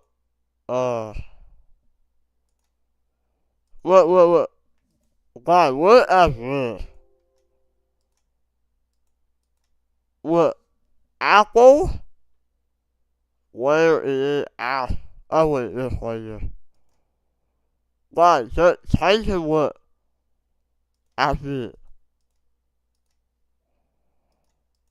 What was here? Let's do this. What? If they not go up to, they said the sea level will go up, but if they not go down into it, what? See? And 1990, same thing. If that same thing, if they not go up. I'm talking about sea level. The water do not go up. They say the news said, oh, the sea level, the water will go up. But if it not go up, it stays same bend. So yeah, global warming is a scam. Yeah, so global warming is not real. Like, it's just a big lie.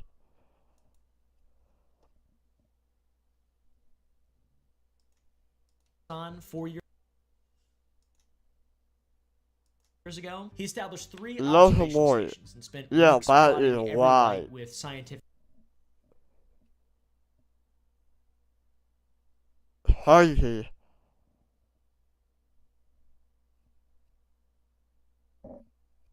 But sea level are rising? No. It's they the same thing. It's gonna rise. It's stay. It's gonna go up at all. There is no global warming. It's all lies.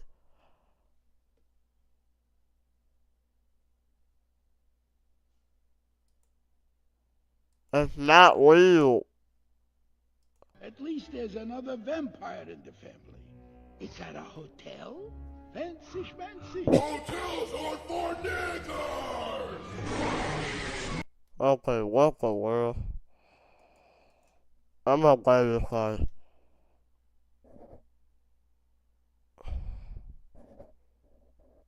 Yeah, you is. Get out my further.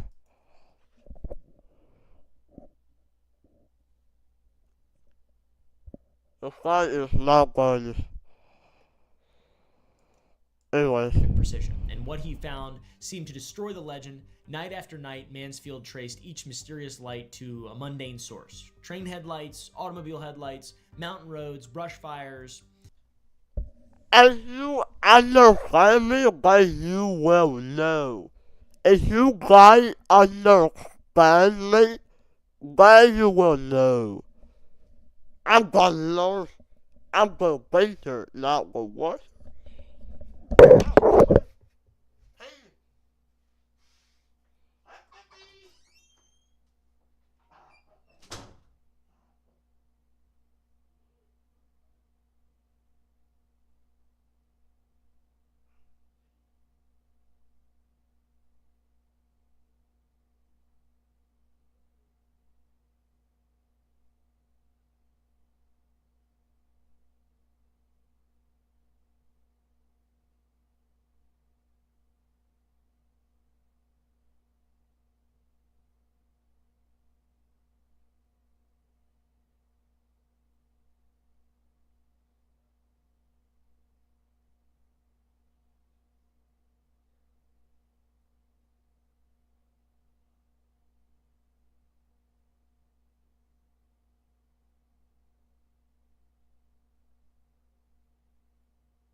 it makes sense. This guy was out there exploding that shit. Apparently, the Catawba Valley east of Darien forms a perfect atmosphere of cool air that creates refraction that can bend and scatter light from distant sources, and it makes it look strange and spooky. That's what this guy said. This was Mansfield's final accounting. He said 47% of the lights were automobile headlights, 33% locomotive, 10% stationary electric lights, and 10% brush fires. So this guy was like, it's all makes sense. There's a lot of mystery to this, and this government official, Dan Yellerbelly, comes in here, tries to explain. Well, it's actually headlights, locomotives, and actually people didn't start experiencing like You shut the f up. It's mysterious. It's cool as f. In 1965, Ralph Lale, who displayed what he claimed as a mummified alien in his rock shop, published a book detailing his extraterrestrial encounters on Brown Mountain. This feller claimed that aliens took him to their home planet of Venus. Brown Mountain lights, not are they just headlights or St. Elmo's fire, nor are they ball lightning. But those are all explanations that people have. So yeah, a lot of speculation. I think it's really cool. To me, it seems like it could be mineral deposits or just car headlights, things like that. Unique laboratory of different atmospheric conditions in that little valley down there to cause everything to look real strange. Or it could be ghosts and monsters and demons and cryptids, and it's just classic Appalachia. UFO activity, I have no idea. It would be cool if it's ball lightning now. I want to do an entire video about ball lightning. Nothing I could ever do in this segment would ever be able to explain how interesting ball lightning or St. Elmo's fire is. Both of those things are so cool. I'm going to gatekeep them for now, and we'll do a video. So yeah, bunch of haters. Modern investigations have deepened the mystery a bit. Appalachian State University installed low-light cameras on rooftops overlooking Brown Mountain and Linville Gorge, and by 2014, these cameras had recorded 6,300 viewing hours of data. And guess what? They traced nearly every sighting to identifiable sources.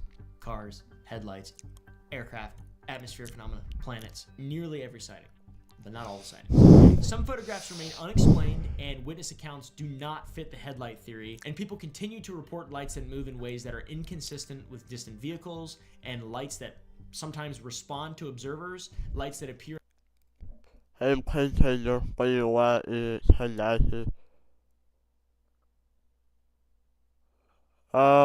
Short wave, I guess. I don't know. And weather conditions that should prevent atmospheric refraction, and so on and so on and so on. And now we have this.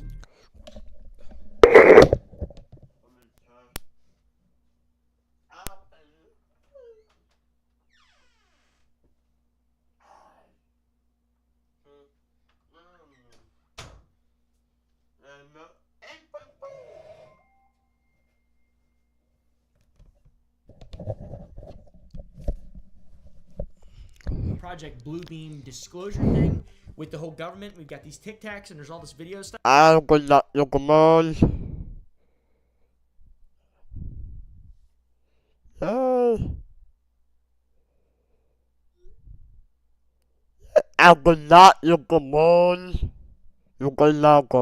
Stuff. So, who knows, dude? Who knows about the Brown Mountain Light? I don't. I'm a dumbass. So anyways, that is the beauty of really the tip of the iceberg of Appalachian folklore. Those are some of the most interesting kind of tales that I thought would be cool to tell you guys. And yeah, see what you like about it. See what you like about it. If you like it, press the like button down below. If you have any other ideas on stuff to cover and talk about, comment them in the comments down below, and I might choose your idea and do a whole big old video on it, all right? If y'all like the new direction of content, I really hope you do. We're working super hard on it. I've been writing all these. Anyways, I hope you guys enjoy. If you want to see more behind the scenes content or an uncensored version of this video, go to the Gump Club, gump.club. You can also become a member to get extra content, and it's a, I don't know, it's like a little community thing, basically. And also go to sour.gg and buy some sour candy. I make candy. I have a candy business. It's awesome. It's booming. Thank you all for watching.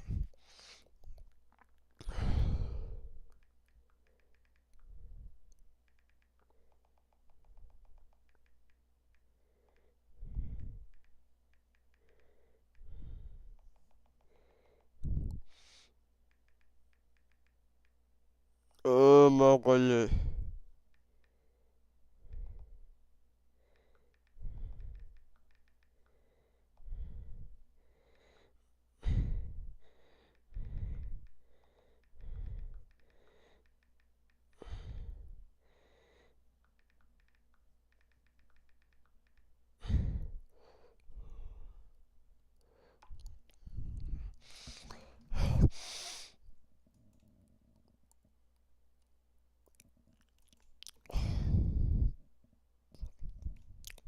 trying to emphasize here is insane amount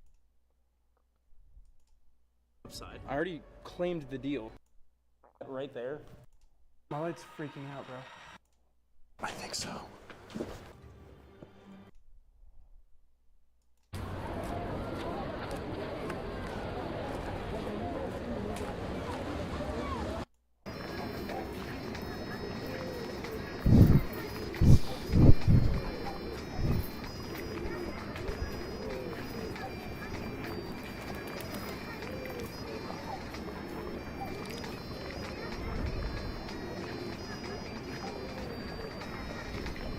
One of the most mysterious communities in America lives right over that tree line. You've heard about the Amish, but what about the Mennonites? This extreme Christian community doesn't believe in high school or college, lives off... Have you ever wondered if you would be... The most decked out, practically invisible desk setup on the planet, right here, to try to answer a very simple question. Transparent tech used to be everywhere in the 90s. It suddenly disappeared, and it's only now started to make a massive comeback. So I want to find out, is this stuff actually good, or is it just an overhyped gimmick that's clearly fueled by nostalgia? Transparent Gadgets 2025. This is basically a complete modern reimagining of the original transparent Game Boy. It's like 15 years of gaming childhood is coming back to me. I'm buying this. I remember the transparent PS2 controller back in the day, and it's crazy seeing how much controllers have evolved since then. Xbox is keeping the dream alive. Such a sick name as well. The Ghost Cypher Special Edition. Okay, add to cart. There's a transparent Nintendo Switch controller too, and it's actually got LEDs planted onto the circuit board. I wonder if you'll be able to see the mechanisms of the joysticks and the buttons through the controller. Okay, so while I game, I gotta eat. Transparent kitchen tech. Why did this come up with 0 relevant results? This is the first time Google's just been like, you want me? Oh my god. Oh my god. The price. So this is by the company Bugatti, and they've made a cooker called the Noun, which cooks food between 2 sheets of glass. And this isn't just like a visual thing, it's a completely different way of cooking food, which they're saying is healthier and more precise. Oh, you qualify for free shipping. Well, thank you very much. Ooh. Clear ice maker. So the device itself, not transparent. What it produces, 100% transparency. It sounds like a whole load of rubbish. Like, ice is clear. The fact that you can see this person's hand that clearly through the glass, that really emphasizes the difference between this and a normal ice cube. I got sidetracked by my appetite. If we're trying to build a full transparent setup, what are the key pieces? Transparent keyboard. Oh, now we're talking. The Cool Killer CK68. Why stop at 68? Daddy, chill. It's very weird. But I'm also intrigued by the whole presentation of it. Wait, are they plugging the wire into the suitcase? That I've never seen before. We are done. The Q9 creamy? Why is it creamy? Is it just me, or does this also just look insanely ugly? I feel like this is one of the risks of transparent tech. You're exposing what's inside, and it may not always look good. Transparent mouse. Oh yeah, this is more like it. And I like that. Look at this tiny little battery indicator there. That's a functional benefit of the thing being transparent. Oh, there's another one here. But this one actually has keyboard keys instead of your mouse buttons. Okay, let me just split screen this using the fancy Opera browser, our sponsor. Hello. Oh, yeah. Wait, Lenovo made a transparent laptop so that you can sit in a coffee shop and every single other person knows exactly what you're getting up to. That's actually got to be the single worst product to try and make transparent. Let's try this. Aria AI. What are the coolest categories of transparent products I could buy? Ah, earbuds. That's a shout. Transparent earphones. Why are there actually tons? This is giving me an idea though. We should do an earphone battle. The Nothing Ear. These are the best earphones that this company currently makes. So, we've got the Beats by Dre's, which take a slightly different approach with everything being translucent. It's kind of cool that they've even applied that to the ear tips. Oh, then Sony, the WFC710Ns. How does a company that got it so right with PlayStations get it so wrong with audio? Really liking this transparent audio stuff. Let's go into speakers. So I have in the past bought one of the small speakers from this transparent company. I think it's time to buy the flagship, the $1,200 sound system. There's actually some very interesting stuff here that I think we need to revisit in some other videos. Now, transparent turntable, and it's another $1,300. Do you know what this stuff makes me think though? You know when you see ultra luxury pricing like this, can you get it cheaper? Let's say we go to AliExpress. There's quite a lot of stuff here, which really feels like we have transparent speakers at home. Wait a second, retro transparent subwoofer. Hi-fi speaker. I clicked the black speaker. $281. This is less than a quarter of the price of the other one. So we've got to buy both and compare them. All right, let's create a new tab island because we are desperate. Will earn its place in the Mr. Who's the Boss Hall of Fame. So let's go from cheapest to most expensive, which means we start with the two computer mice. So the first one is the keyboard keys mouse at $10, and then we got the almost fully transparent mouse at $17. Whoa. Definitely cooler in person than those website listings. Gotta say, this is exciting. The idea of proper keyboard mechanical switches every single time you press your mouse buttons. Yeah. Oh no. It's just a normal mouse click. Which means it looks stupid, and it is stupid. I'm gonna give each product a transparency score based on how well I think it uses the reality on either side to expand it. An unfortunate self-own. So, attention hits harder than Fent, and people's questions.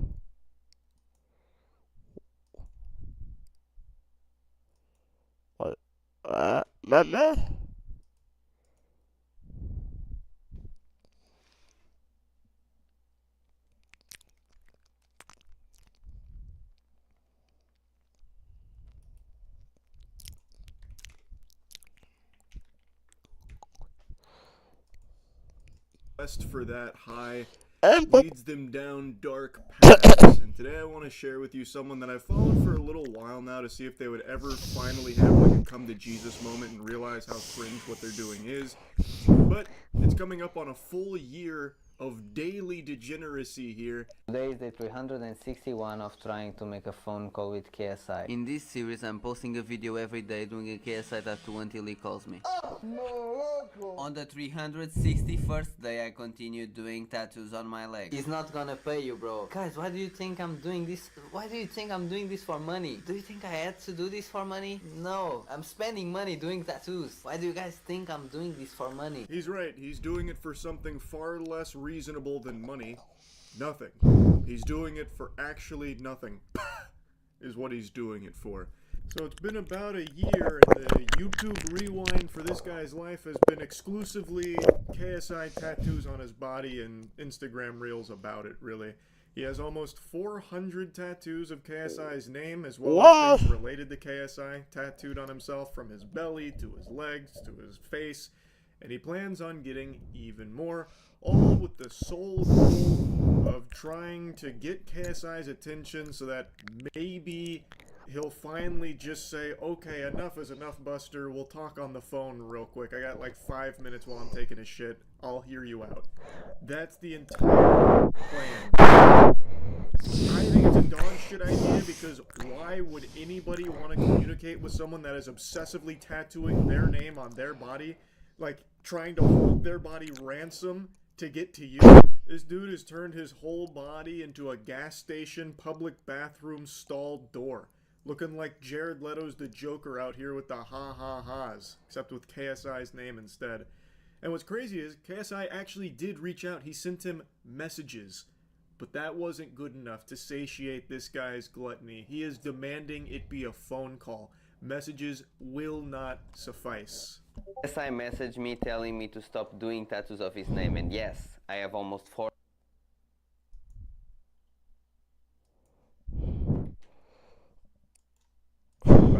KSI messaged me telling me to stop doing tattoos of his name.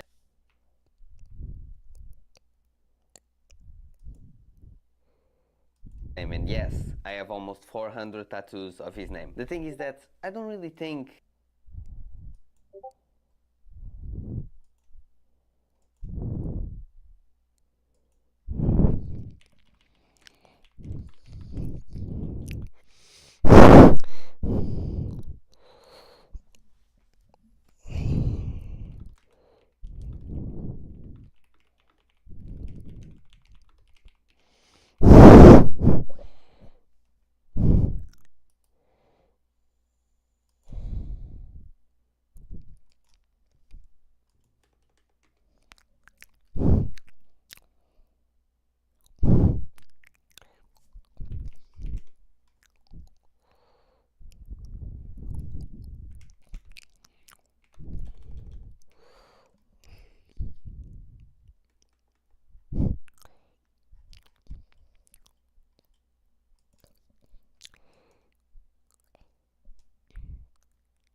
doesn't want me to stop. I think he just wants some promo because I'm doing tattoos of his name. I'm not actually giving him any type of value. So at day 365, I'm gonna tattoo a prime bottle on my face. For those who are wondering, no, I'm not gonna stop. I will only stop doing tattoos of his name when he calls me. Not a message, a phone call. You're proving you're delusional. You're outright rejecting him reaching out with an olive branch, and you still expect him to want to call you.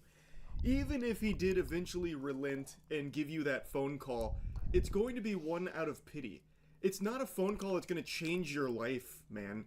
I don't know what he expects to happen on that phone call. If you want something that's going to change your life, start showering with Cheeky soap. It's the best soap in the universe. We made it. It is the best, most moisturizing soap you'll ever use. So go to usecheeky.com right now to get some soap. And maybe if you just abandoned this challenge here and started doing, if you read his comments, there's no one encouraging it. They're people just trying to finally get through, like shake some sense into him that this is a waste of his life to keep doing this. All with the hope of having a quick, brief phone call with KSI. And from what I can tell, he's not faking these tattoos. These seem to be permanent tattoos. Of course, you can always get them laser removed later, but it's expensive, it's painful, and it's not exactly something you plan on doing when you get a tattoo, right? So it's still just super fucking stupid. This is just a brain-dead idea. It's not even content that would be, like, exciting for KSI to see, or anybody, for that matter. If he was tattooing anyone's name on there, no matter who it is, I imagine they would be creeped out by this guy and would want nothing to do with them, aside from maybe sending that message saying, "Can you stop?" Like, that's probably as far as this would ever go with anybody, not just KSI. It's just weird. It's cringe. You guys think I'm gonna eat something? No, I'm gonna sit down. I'm not gonna eat anything. Please, McDonald's, don't sue me. I'm not gonna lie, I'm a bit nervous, but let's go. Let's do this. I'm shaking, guys. I'm gonna tattoo with these hands. I'm not used to, This line right here is hurting as fuck. First letter is done. Let's be fast. People are looking like I'm crazy. Maybe I'm a bit crazy. I don't know. I can feel my hand.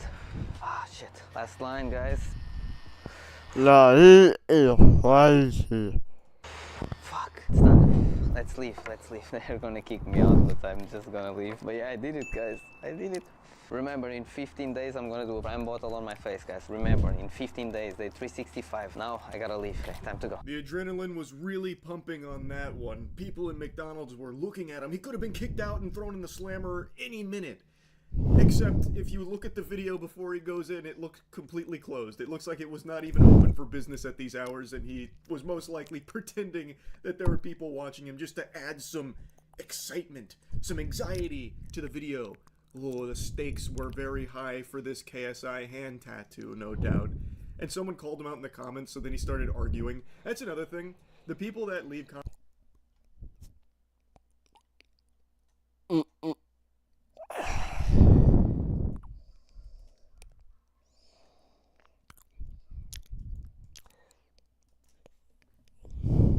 This time last year...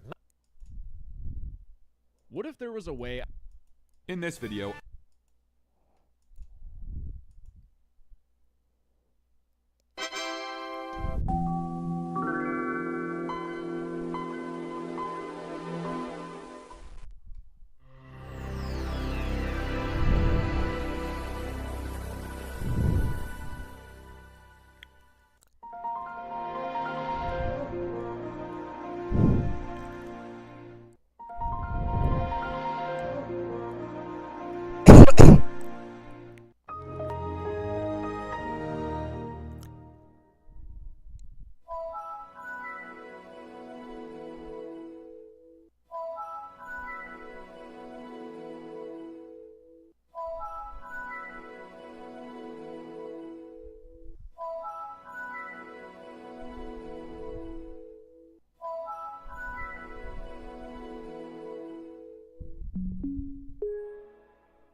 Guys, I'm gonna try now, though. You guys are weird. Okay, I'm gonna try now. You guys are weird.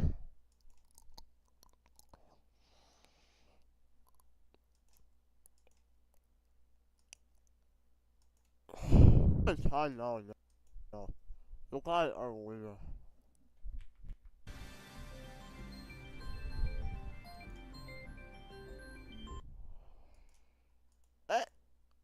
Oh, guys, I want to try now. You guys are weird.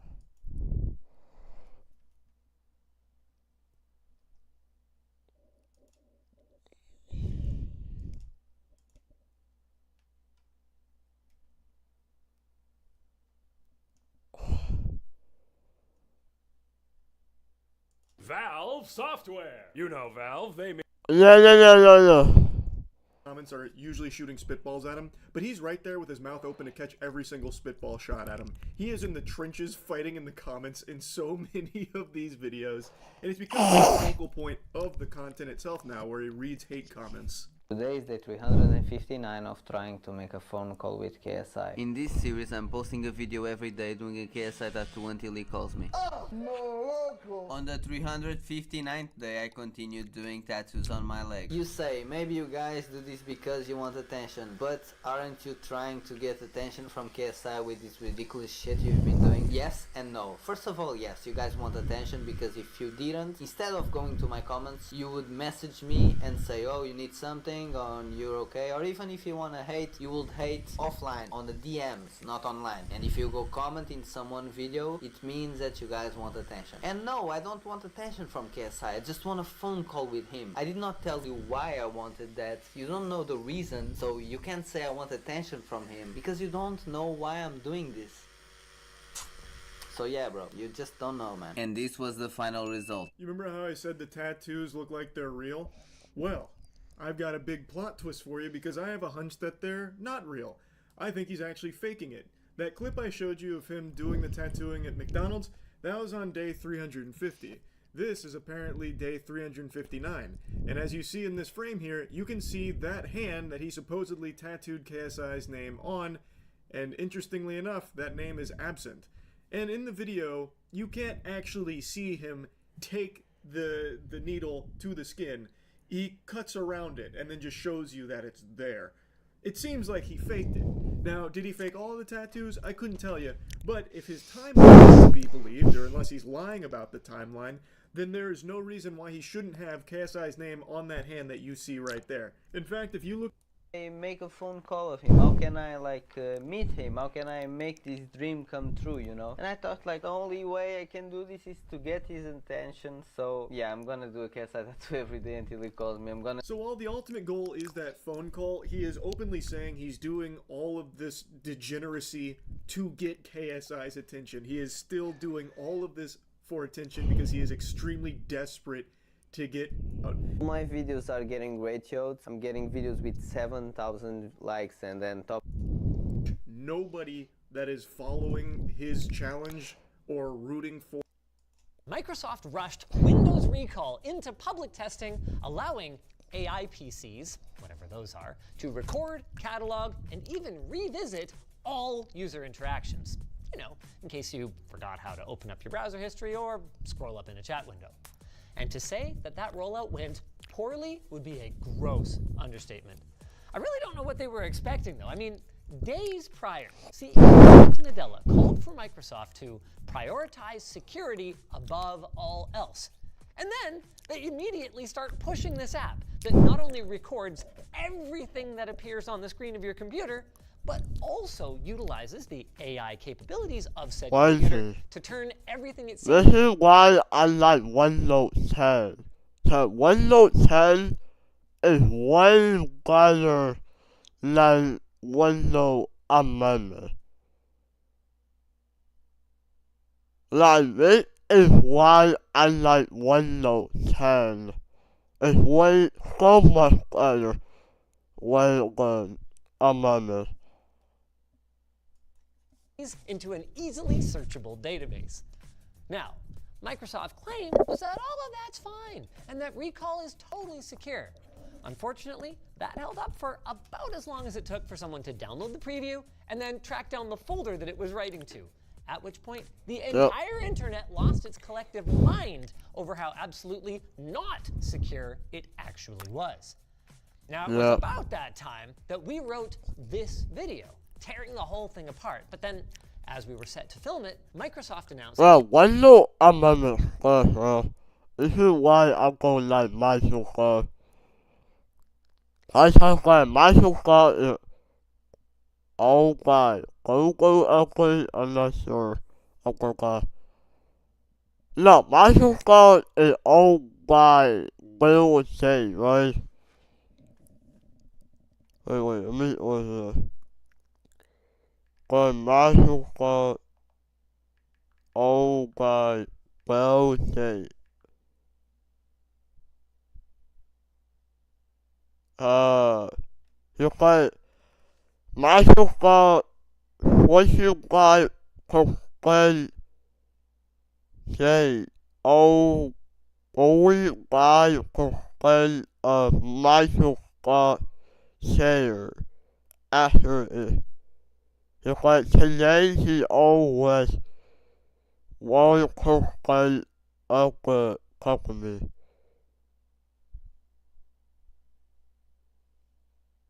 Wait, who owned Microsoft? Who owned Microsoft? Yeah, well say, okay. I don't know. I'm going like Windows Amendment. It's special. Like, it feels like it's slowing my computer. Like, it slows down your computer.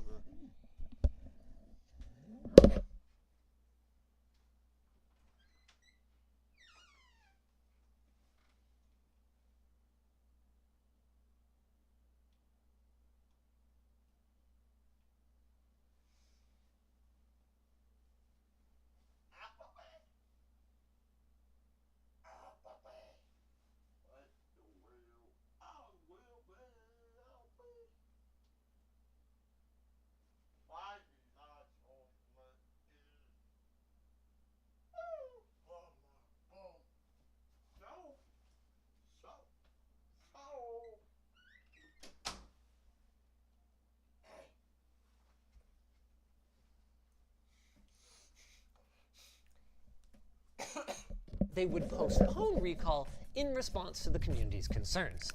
And here we are a year later, and recall's back, baby. But have all the problems really been addressed? I mean, was it even that bad before it got delayed? Yeah. Ever gonna segue to our sponsor? Delete Me. Add another layer to your digital privacy cake with delete cords. Come on. Everything that appears on the screen of your computer, oh, that's it. Windows Recall takes screenshots, they call them snapshots, of whatever it is that you're doing on your PC. Why would you need a window? Like, why would you need a window recall? When you said, hey, record a video, go, you can come back later.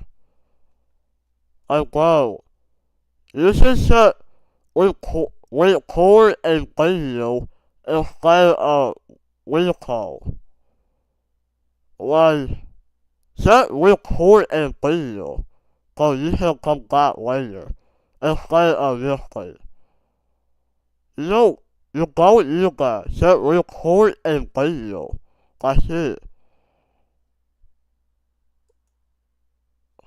You know what I mean?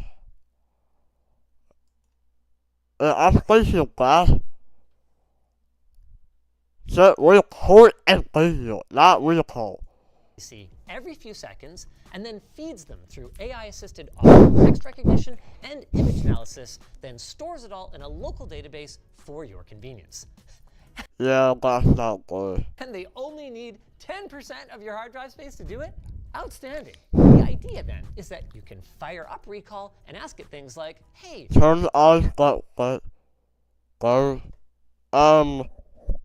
I'll go ahead and first note, if you understand me, then you will know.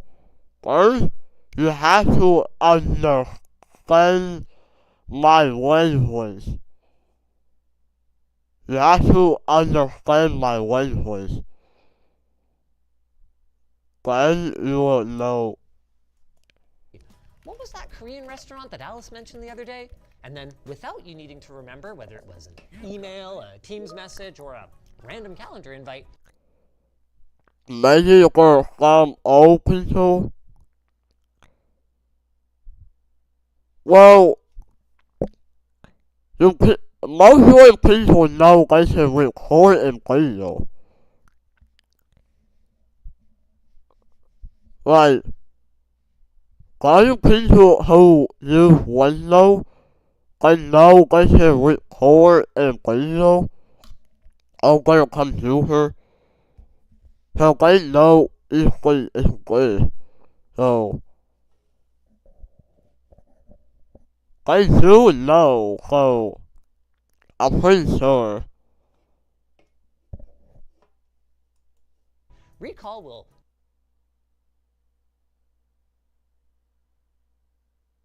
And all you guys do is press one button to record in video. Press it, that's it. One button that says record video. Press it and that's it. It's not that hard. crap out a snapshot that has the result for you. You can even copy and paste text Anyway. and images from within those saved snapshots to easily Wow. search or share them, which I have to admit, does sound kinda nifty.